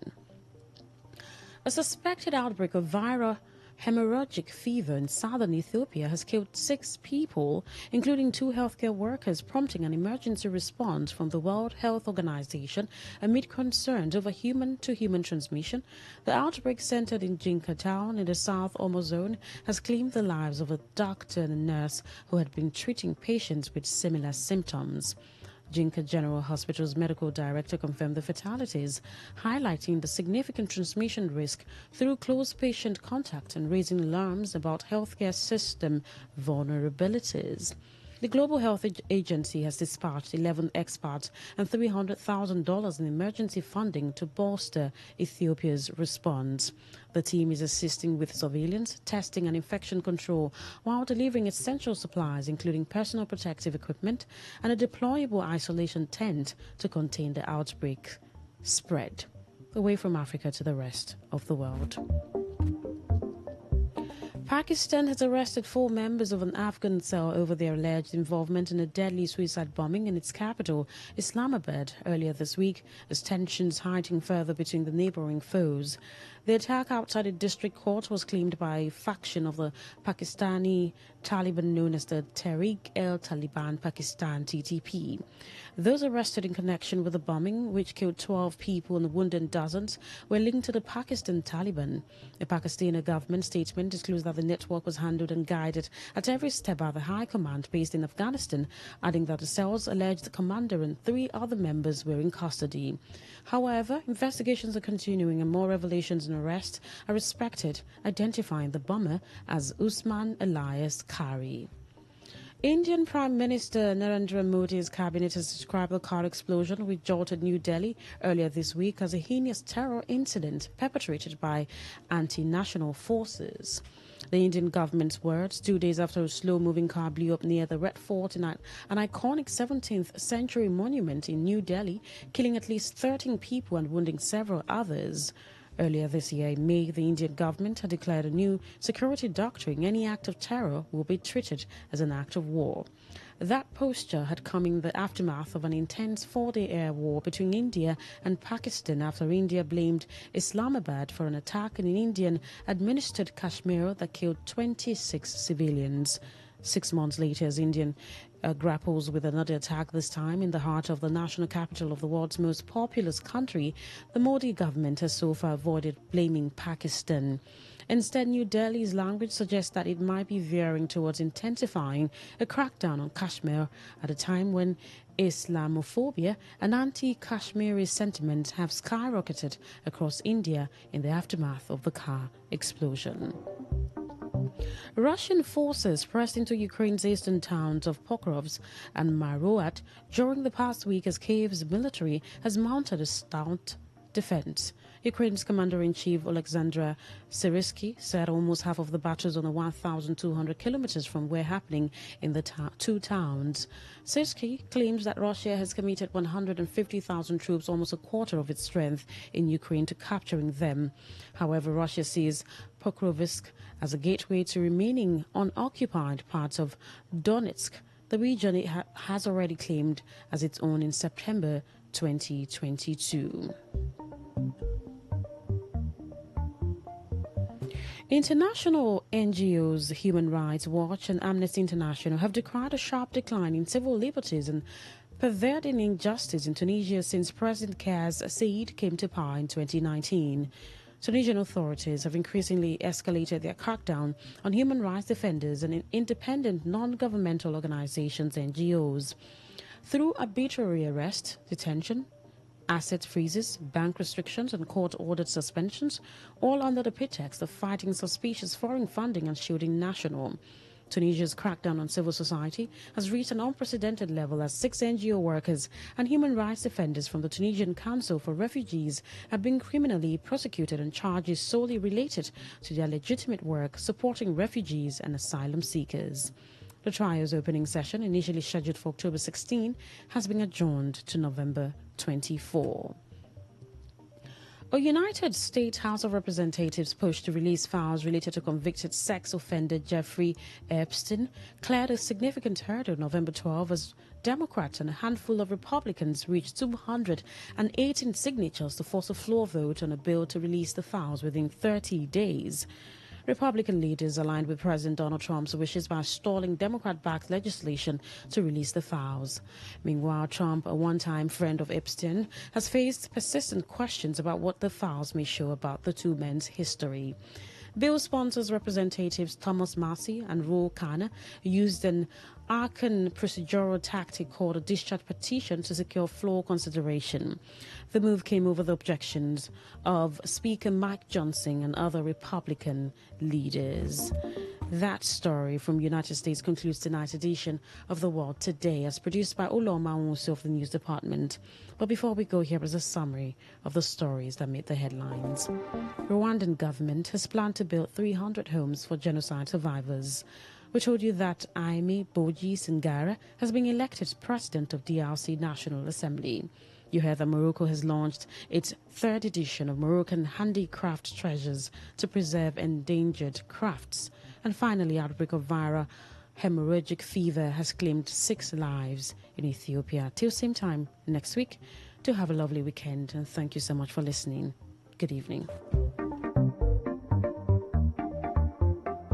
Today's news, today's entertainment, today's sports, today's issues. Today on Today 95.1 FM, Port Harcourt. Today 95.1 FM, where news meets insight, sports meets passion, and entertainment meets excellence. Expert analysis from seasoned professionals and our top analysts, informing, educating, and entertaining you. Your voice, your station. We are the voice of the people.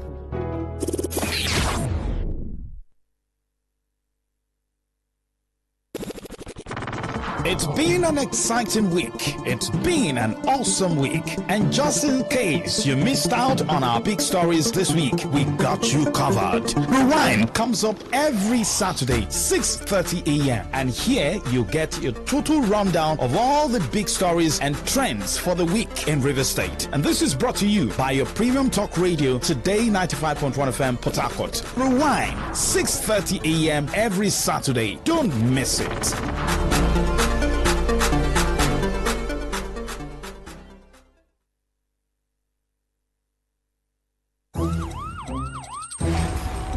It all begins with breaking news. Now make no mistake, this is a difficult mission, and it will remain difficult for some time.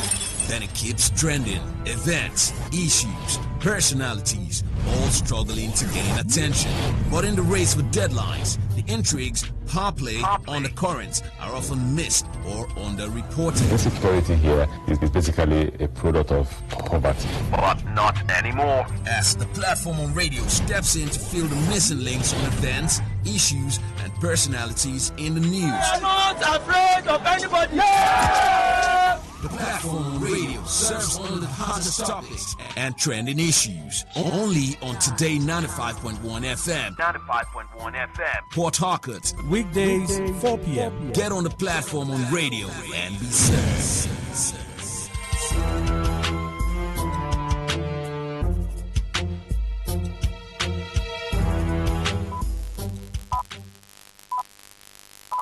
BBC World Service. I'm Yasha Michelle in London with Focus on Africa. South Sudan's leader Salva Kiir sacks one of his vice presidents in an unprecedented move. The former vice president was so ambitious to the extent that he owned too much power that he could not even listen to the president himself. Africa has launched its first drug regulation agency, but how pivotal is this for public health? There is a binding treaty within the AMA that it has a legal mandate. It has an authority to support regulatory harmonization, and the other continental bodies do not have that. And footballer Lionel Messi is in Angola ahead of a friendly game in celebration of the country's independence. They are hoping to raise $10 million in tourism revenue, hotel booking, merchandise, broadcast rights. That's all on the BBC Today in Focus. First, the news. BBC News with Sue Montgomery. Russia has launched its most severe drone and missile bombardment of the Ukrainian capital Kyiv in weeks. Officials say 6 people were killed and more than 30 others injured. This woman, Maria, was caught up in the attacks. My hair caught fire and I started putting it out. I picked up the dog, then I turned back and the wall was gone. The doors were blown out, flames everywhere, the fire spreading. Neighbors were screaming. Other parts of Ukraine were also hit. In the Odessa region, a drone strike in a market left 2 people dead. President Zelensky accused Moscow of calculated attacks aimed at causing maximum harm to people and civilian infrastructure. He said the military had struck back overnight using a type of long-range Ukrainian cruise missile. The UN Human Rights Council has unanimously approved a formal investigation into allegations of a massacre last month in the Sudanese city of Al-Fashir. About 2,000 people are thought to have been killed when the paramilitary Rapid Support Forces took over the city. The UN's Human Rights Chief, Volker Turk, told the Council those enabling Sudan's civil war must be held accountable. The International Criminal Court has indicated that it is following the situation closely. All those involved in this conflict should know we are watching you and justice must prevail. The international community needs to take action against the individuals and companies that are fueling and profiting from this war. Tanzania's President Samia Suluhu Hassan has told Parliament that a commission of inquiry will investigate the violence that occurred during last month's election, which returned her to power with 98% of the vote. Allegations of vote rigging and the disbarring of her main opponents led to mass demonstrations. The alliance led by India's governing BJP looks set for a landslide victory in elections in the eastern state of Bihar. Turnout for the polls was the highest since Bihar's first elections in 1951. The BBC's Davina Gupta reports. Bihar is one of India's poorest states and has seen its regional election for 243 seats turn into a major test of prestige for Prime Minister Narendra Modi. The BJP has been looking to regain momentum after failing to secure a majority in last year's national polls. More than 74 million voters got a chance to cast their ballot in 2 phases, and indications from the counting which is underway show that Mr. Modi's alliance is heading for a sweeping victory. Analysts say direct direct cash transfers to women ahead of the polls played a crucial role, with female voters turning out in record numbers. BBC News. The British car maker Jaguar Land Rover says the cyber attack it suffered earlier this year cost it more than $260 million. The firm is now fully operational, but it halted all car making for 6 weeks while it dealt with the attack. This is thought to be one of the factors in the latest disappointing growth figures for the British economy. A second brother of a prominent French anti-drugs campaigner has been shot dead in Marseille. Amin Kassassi had already lost an older brother, killed 5 years ago in a feud between drug traffickers. His youngest brother was killed on Thursday by a gunman on a motorbike. Prosecutors believe it could have been a warning from Mr. Kassassi to drop his campaigning. A court in Britain has found the global mining giant BHP liable for the collapse of a dam in Brazil in 2015, potentially paving the way for billions of dollars in compensation. Irony Wells reports. The Mariana Dam was owned by a joint venture between the mining giants BHP and Vale. This civil lawsuit, representing more than 600,000 people and businesses, had been valued at up to $48 billion. BHP said it would appeal against this ruling, continue to fight its lawsuit, and said many of the claimants in the London lawsuit had already been paid compensation in Brazil. The judge said in the High Court ruling that continuing to raise the height of the dam when it was not safe to do so was the direct and immediate cause of the dam's collapse. 3 Chinese astronauts have returned to Earth from the Tiangong space station, late but safe, after the craft they were due to use was damaged, apparently by space debris. They came back in the craft their replacement crew arrived in. This means the 3 new crew members on the space station seem to have no escape if there's a sudden emergency. BBC News.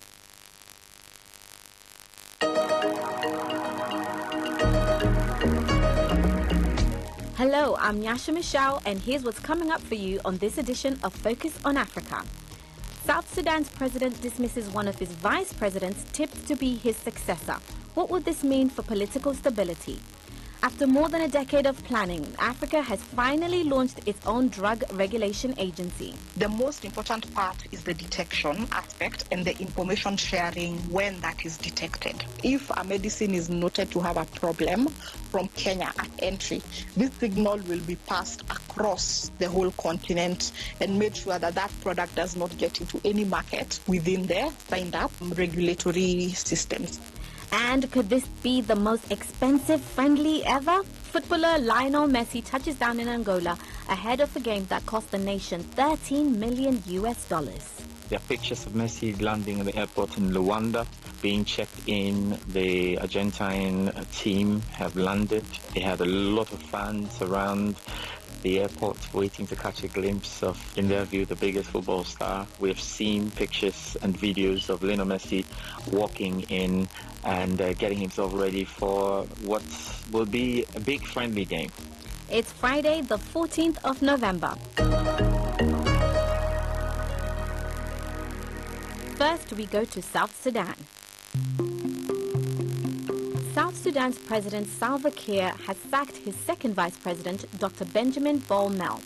In a televised state address, Kiir said he was also removing all military roles from Dr. Bol-mel, as well as his role as first deputy chairman of the ruling party. The move came after the government removed a security detail from him. Many had also believed that Bol-mel was a potential successor for Kiir, but he's also been accused of corruption. The dismissal comes at a time when there are growing fears of political instability and a possible return to civil war, especially after the recent collapse of a fragile power-sharing agreement between Kiir and opposition leader Riek Machar. Let's hear the thoughts of some young people in South Sudan. It is sure that there is a power struggle, and it continues to deepen mistrust among themselves as elites in this country. The only way it is affecting us, it risks young people being immobilized into conflicts and become part and parcel of the conflict and make it more complicated. When we appoint somebody, let's first give some good duration for the person and see how the person is working, other than having lack of trust among ourselves as South Sudanese. the voices of some young people in South Sudan there. Now, to further understand the shifting power dynamics in South Sudan, I spoke to Dr. Abraham Kual Nuon, a political science professor at the University of Juba. There had been some seen of power angles within the presidency, and it seemed, for example, the former vice president was so ambitious to the extent that he owned too much power that he could not even listen to the president himself. And this is also associated with the current economic crisis, him also being the vice president for economic cluster, and having also been looking at the current economic crisis within the country, being the docket under which he was in charge, and as a result of this, because of the current economic crisis, and having also the country civil servant, the military, having also gone for several months without salaries, and also the intervention of the foreign military, where the Ugandan soldiers were also brought to the country, and these soldiers were always paid monthly when the national army was not paid anything. So there are a number of factors that are playing around this. Okay, now if we look at South Sudan and the structuring of its government, it previously had 5 vice presidents, and after this sacking, 4 remain in power, right? And that's very unusual. What led to a structure like this? This kind of structure is brought as a result of power sharing within the government, because since the South Sudan gained its independence in 2011, on 9 July 2011, and the outbreak of conflict on 15 December 2013, peace agreement which was violated in 2016, which automatically also resulted into the signing of the peace agreement in 2018. Therefore, the current structure is based on the power sharing among political parties, which has got 5 major signatories. The hierarchy was based on the party's interest and the concept of stabilizing the country. This structure, did it pose any challenges within the party in terms of balance of power? Well, it forced some problems in 2 scenarios. The first scenario is that, such positions come with luxury, which come with demands, which put a lot of pressure on economy of the country. And at the same time, these also come with ethnicity balance and also regional balance. If the balance of power, in your professional opinion, is not equally spread out, then how is this impacting the South Sudanese people? If you want to solve the problem of South Sudan, then you have to solve the problem of Upper Nile region, and which means all the triggers of conflict within the country had always been based within Upper Nile. And that tells you why Upper Nile has the biggest share of the 3 people within the presidency, which means Upper Nile have taken 3 seats. If you don't stabilize Upper Nile, then there's going to be a very big problem. And if we talk about these recent events, has it had an effect on the country's day-to-day running of businesses, including children going to school, movement of people, and just general people's livelihoods? This presidential decree was welcomed with pride and with happiness, and it seemed to be something that was more than overdue. There might be some voices, dissenting voices, that could not be satisfied with what has happened, because this is about controlling power, this is also about being in charge of resources, and people who have really been trying to be taking hostage this country might not be happy with this, but I think the security apparatus try to handle all those things, but the country seemed to be calm since last night, and in the capital city, Juba, things seem to be calm. People are going their own businesses, those going to school are going to school, those going to work were going to work, although there is some fear that because the group of cartels that had been involved in this thing over a long period of time, chances are high that they might be able to buy some people out, and that might even trigger conflict, but it is something to be observed. The first vice president, who's currently under house arrest, Riek Machar, tell me about him. What's happening? Court proceeding started at around September this year, which was almost 6 months after he was under house arrest. Court proceeding has always been proceeding normally, and at least twice or once a week, and the only problem is that the trial of the first vice president is put in the location that put all the business at standstill when it's being taken to court. And I think that is the only challenge that the citizens are experiencing, especially within the capital city. That was Dr. Abraham Kual Nuon, political science professor at the University of Juba. Let's talk health and regulation now. After more than a decade of planning, Africa finally has its own continent-wide drug regulation agency.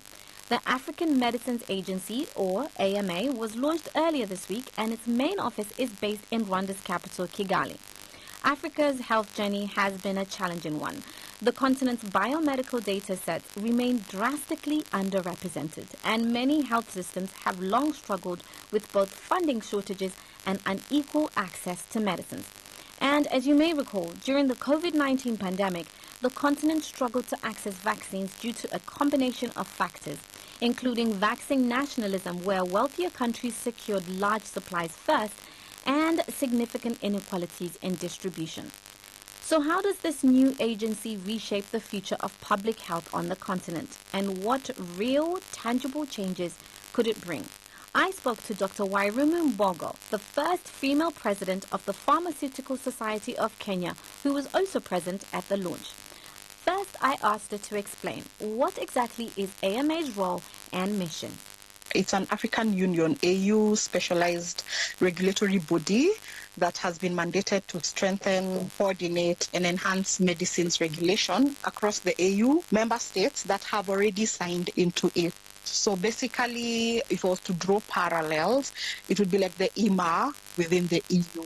Okay, and for those who don't know what EMA is, could you please just give us a brief understanding of what it is? It's a European Medicines Agency that now it's a body that helps regulate medicines within the EU partner states that have signed up into that agency. So its role is to ensure that health products that are circulating in the continent are safe, effective, high quality, and mainly accessible, regardless of where the Africans live. And for one of the most populous continents on the globe, with also an aging population, but also a very young population, this is a long time coming. It has been over a decade of planning to get AMA to be launched. Why has it taken so long? One of the reasons it has taken so long has had to do with making sure that the harmonization aspect meets fairness, and that the harmonization is done in a way that is able to bring up to the standards for countries where the regulatory standards might not be as high or might not be as good, but also bridge the gap and utilize the expertise of those countries that have high regulatory standards. So it was more to draw the gap or make the gap smaller in terms of regulation. And how is it funded? Have all nations signed up to it? I don't have the full details, but not all nations have signed up to it. But what the outcome of it is that access would be within now the 55 member states. And it would make sure that access to medicines aligned to the UHC goals are easier. Does it tackle other issues as well? In particular, you are an expert in regulation, right?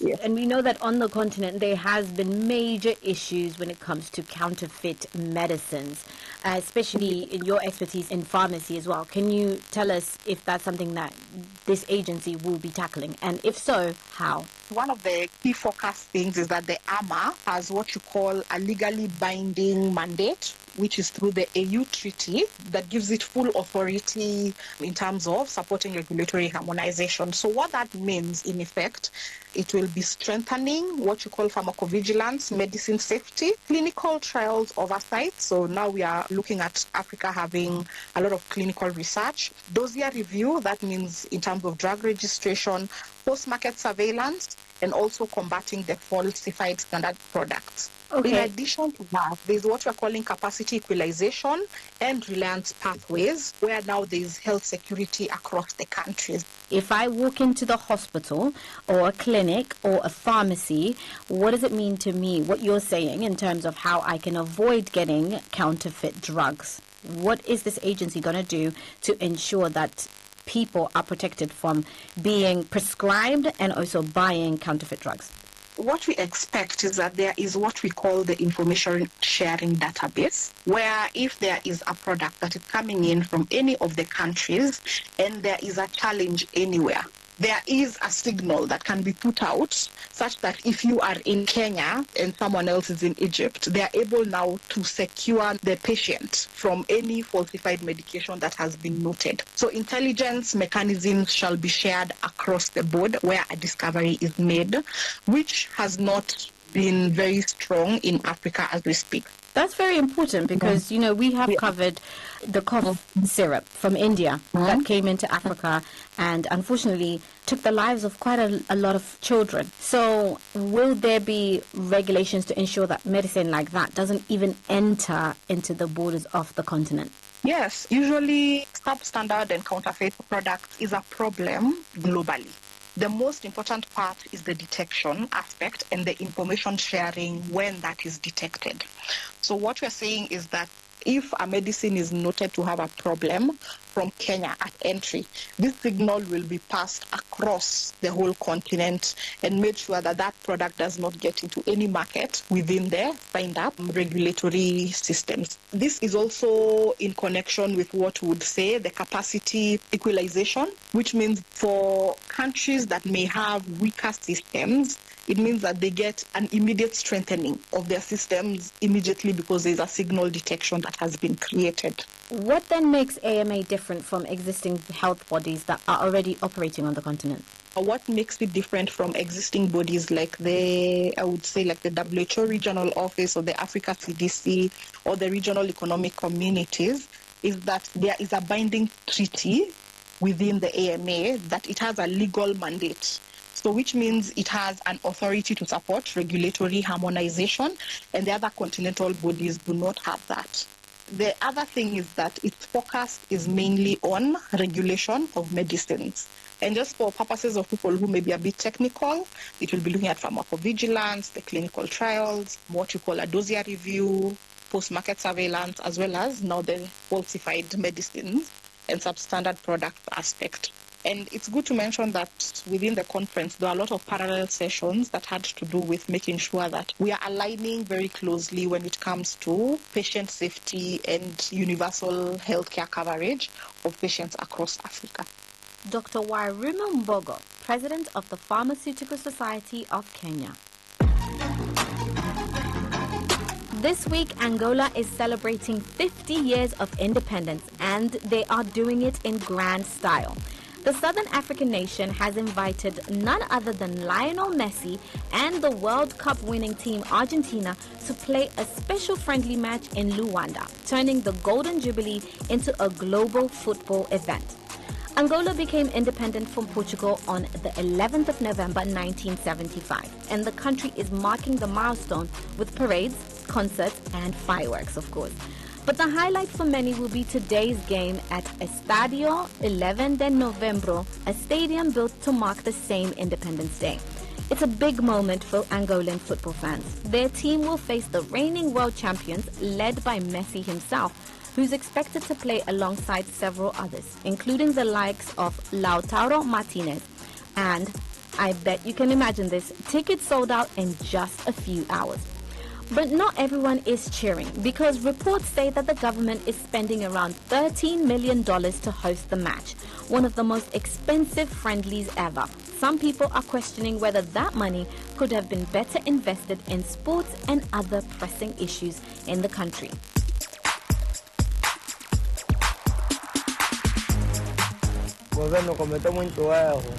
The government made a big mistake bringing the team here to Argentina because that money could have been used for so many other things. I like Messi, but I'm not going to watch the match.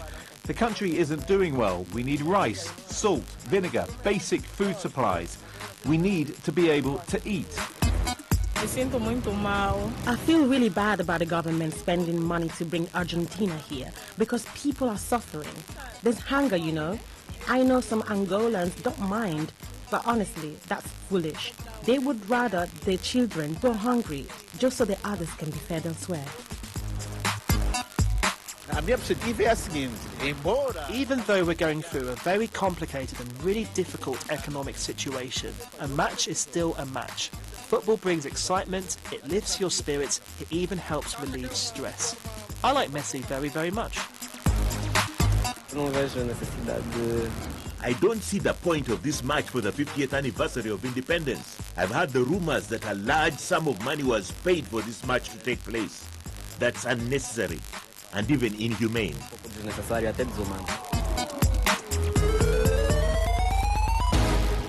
Despite some Angolans being skeptical, as you've just heard there, officials in Angola say that the multi-million-dollar bill is worth it, calling the match an investment in national pride and a way to show the world a new Angola 50 years after independence.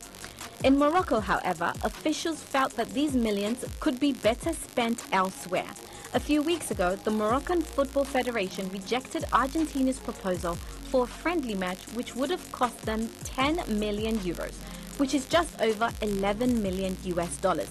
So for Angola, is it time for celebration or is this controversy? We'll let you decide after hearing my conversation with BBC World Service sports journalist George Addo Jr. There are pictures of Messi landing at the airport in Luanda, being checked in. The Argentine team have landed. They had a lot of fans around the airport waiting to catch a glimpse of, in their view, the biggest football star living at the moment. We've seen pictures and videos of Lionel Messi walking in and getting himself ready for what will be a big friendly game. There are reports that Angola is spending 13 million US dollars on this friendly game. Are you able to confirm if this is the case? Yes, I have to say, because that has been the discussion. And this discussion started when the friendly was confirmed. Clearly, Angola were the party that wanted this to happen because the president and the government had indicated why they wanted this to happen, because they felt that it will be very important for them and there were a lot of positives and advantages for them. Because Argentina did not kind of confirm with Morocco, and that value or the amount that we're talking about there was about, 10 million euros.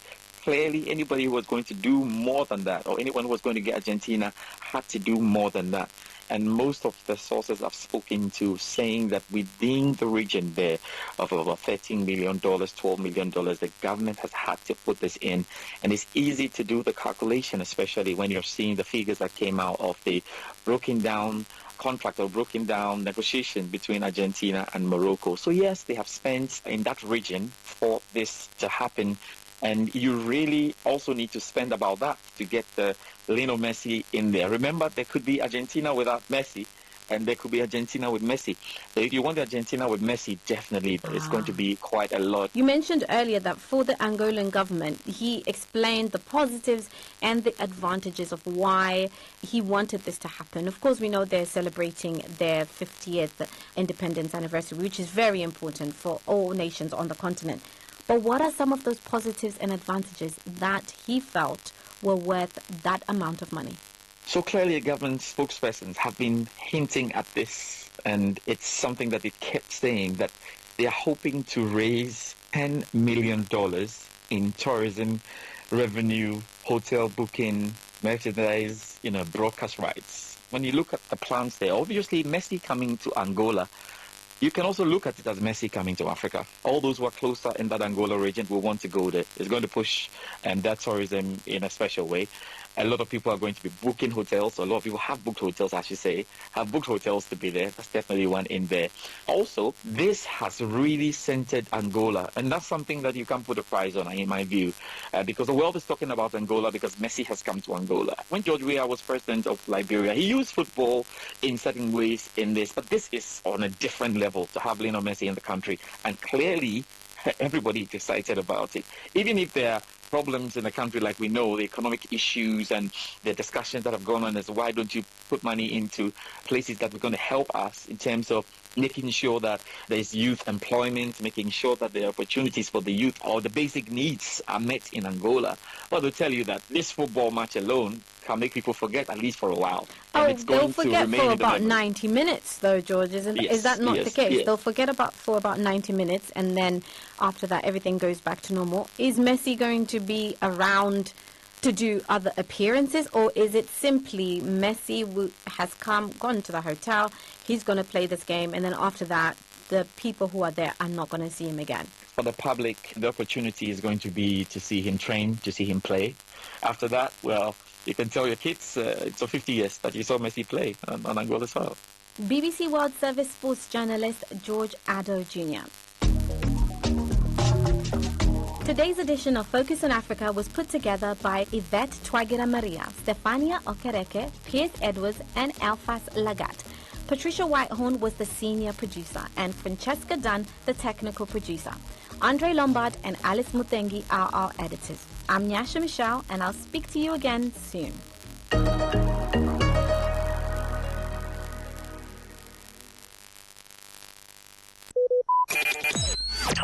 Talk radio. I listen to a lot of talk radio. 95.1 FM. The station with the... As the voice of the people, we make sure that no one misses out. On Today 95.1 FM, there's something for everyone. Our tech show, because tech is new money. Our kids show, because we love the little ones. Our Gospelration, because it's the moment of truth. Our High Life show, because high life is vintage. Our sports show with the adrenaline. Our midnight show, because we care about your love life. Our Nostalgia Drive, because old is gold. Our show for young people, because Gen Z code is on. Our Pidgin Bit, because na Naija we dey. Our book review, because books are a mirror. Our big stories, because big things only. Our health shows with seasoned health experts, because we care that you're healthy. Our eyewitness report, because we want to hear from you. Our reggae show, because Rastafari. One love.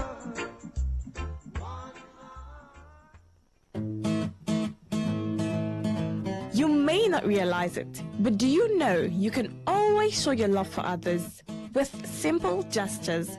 Here are some of them. Always look for the good in people. There are two sides to every story. We have our good and bad sides. So, look for the good in people. Focus on people's potential. Everyone has potential. So, rather than put them down, help them realize it. Choose to love. If you're given an option between giving love and receiving love, choose giving because that is a more practical choice. Treat everyone as equals. This means letting go of all the prejudice and partiality.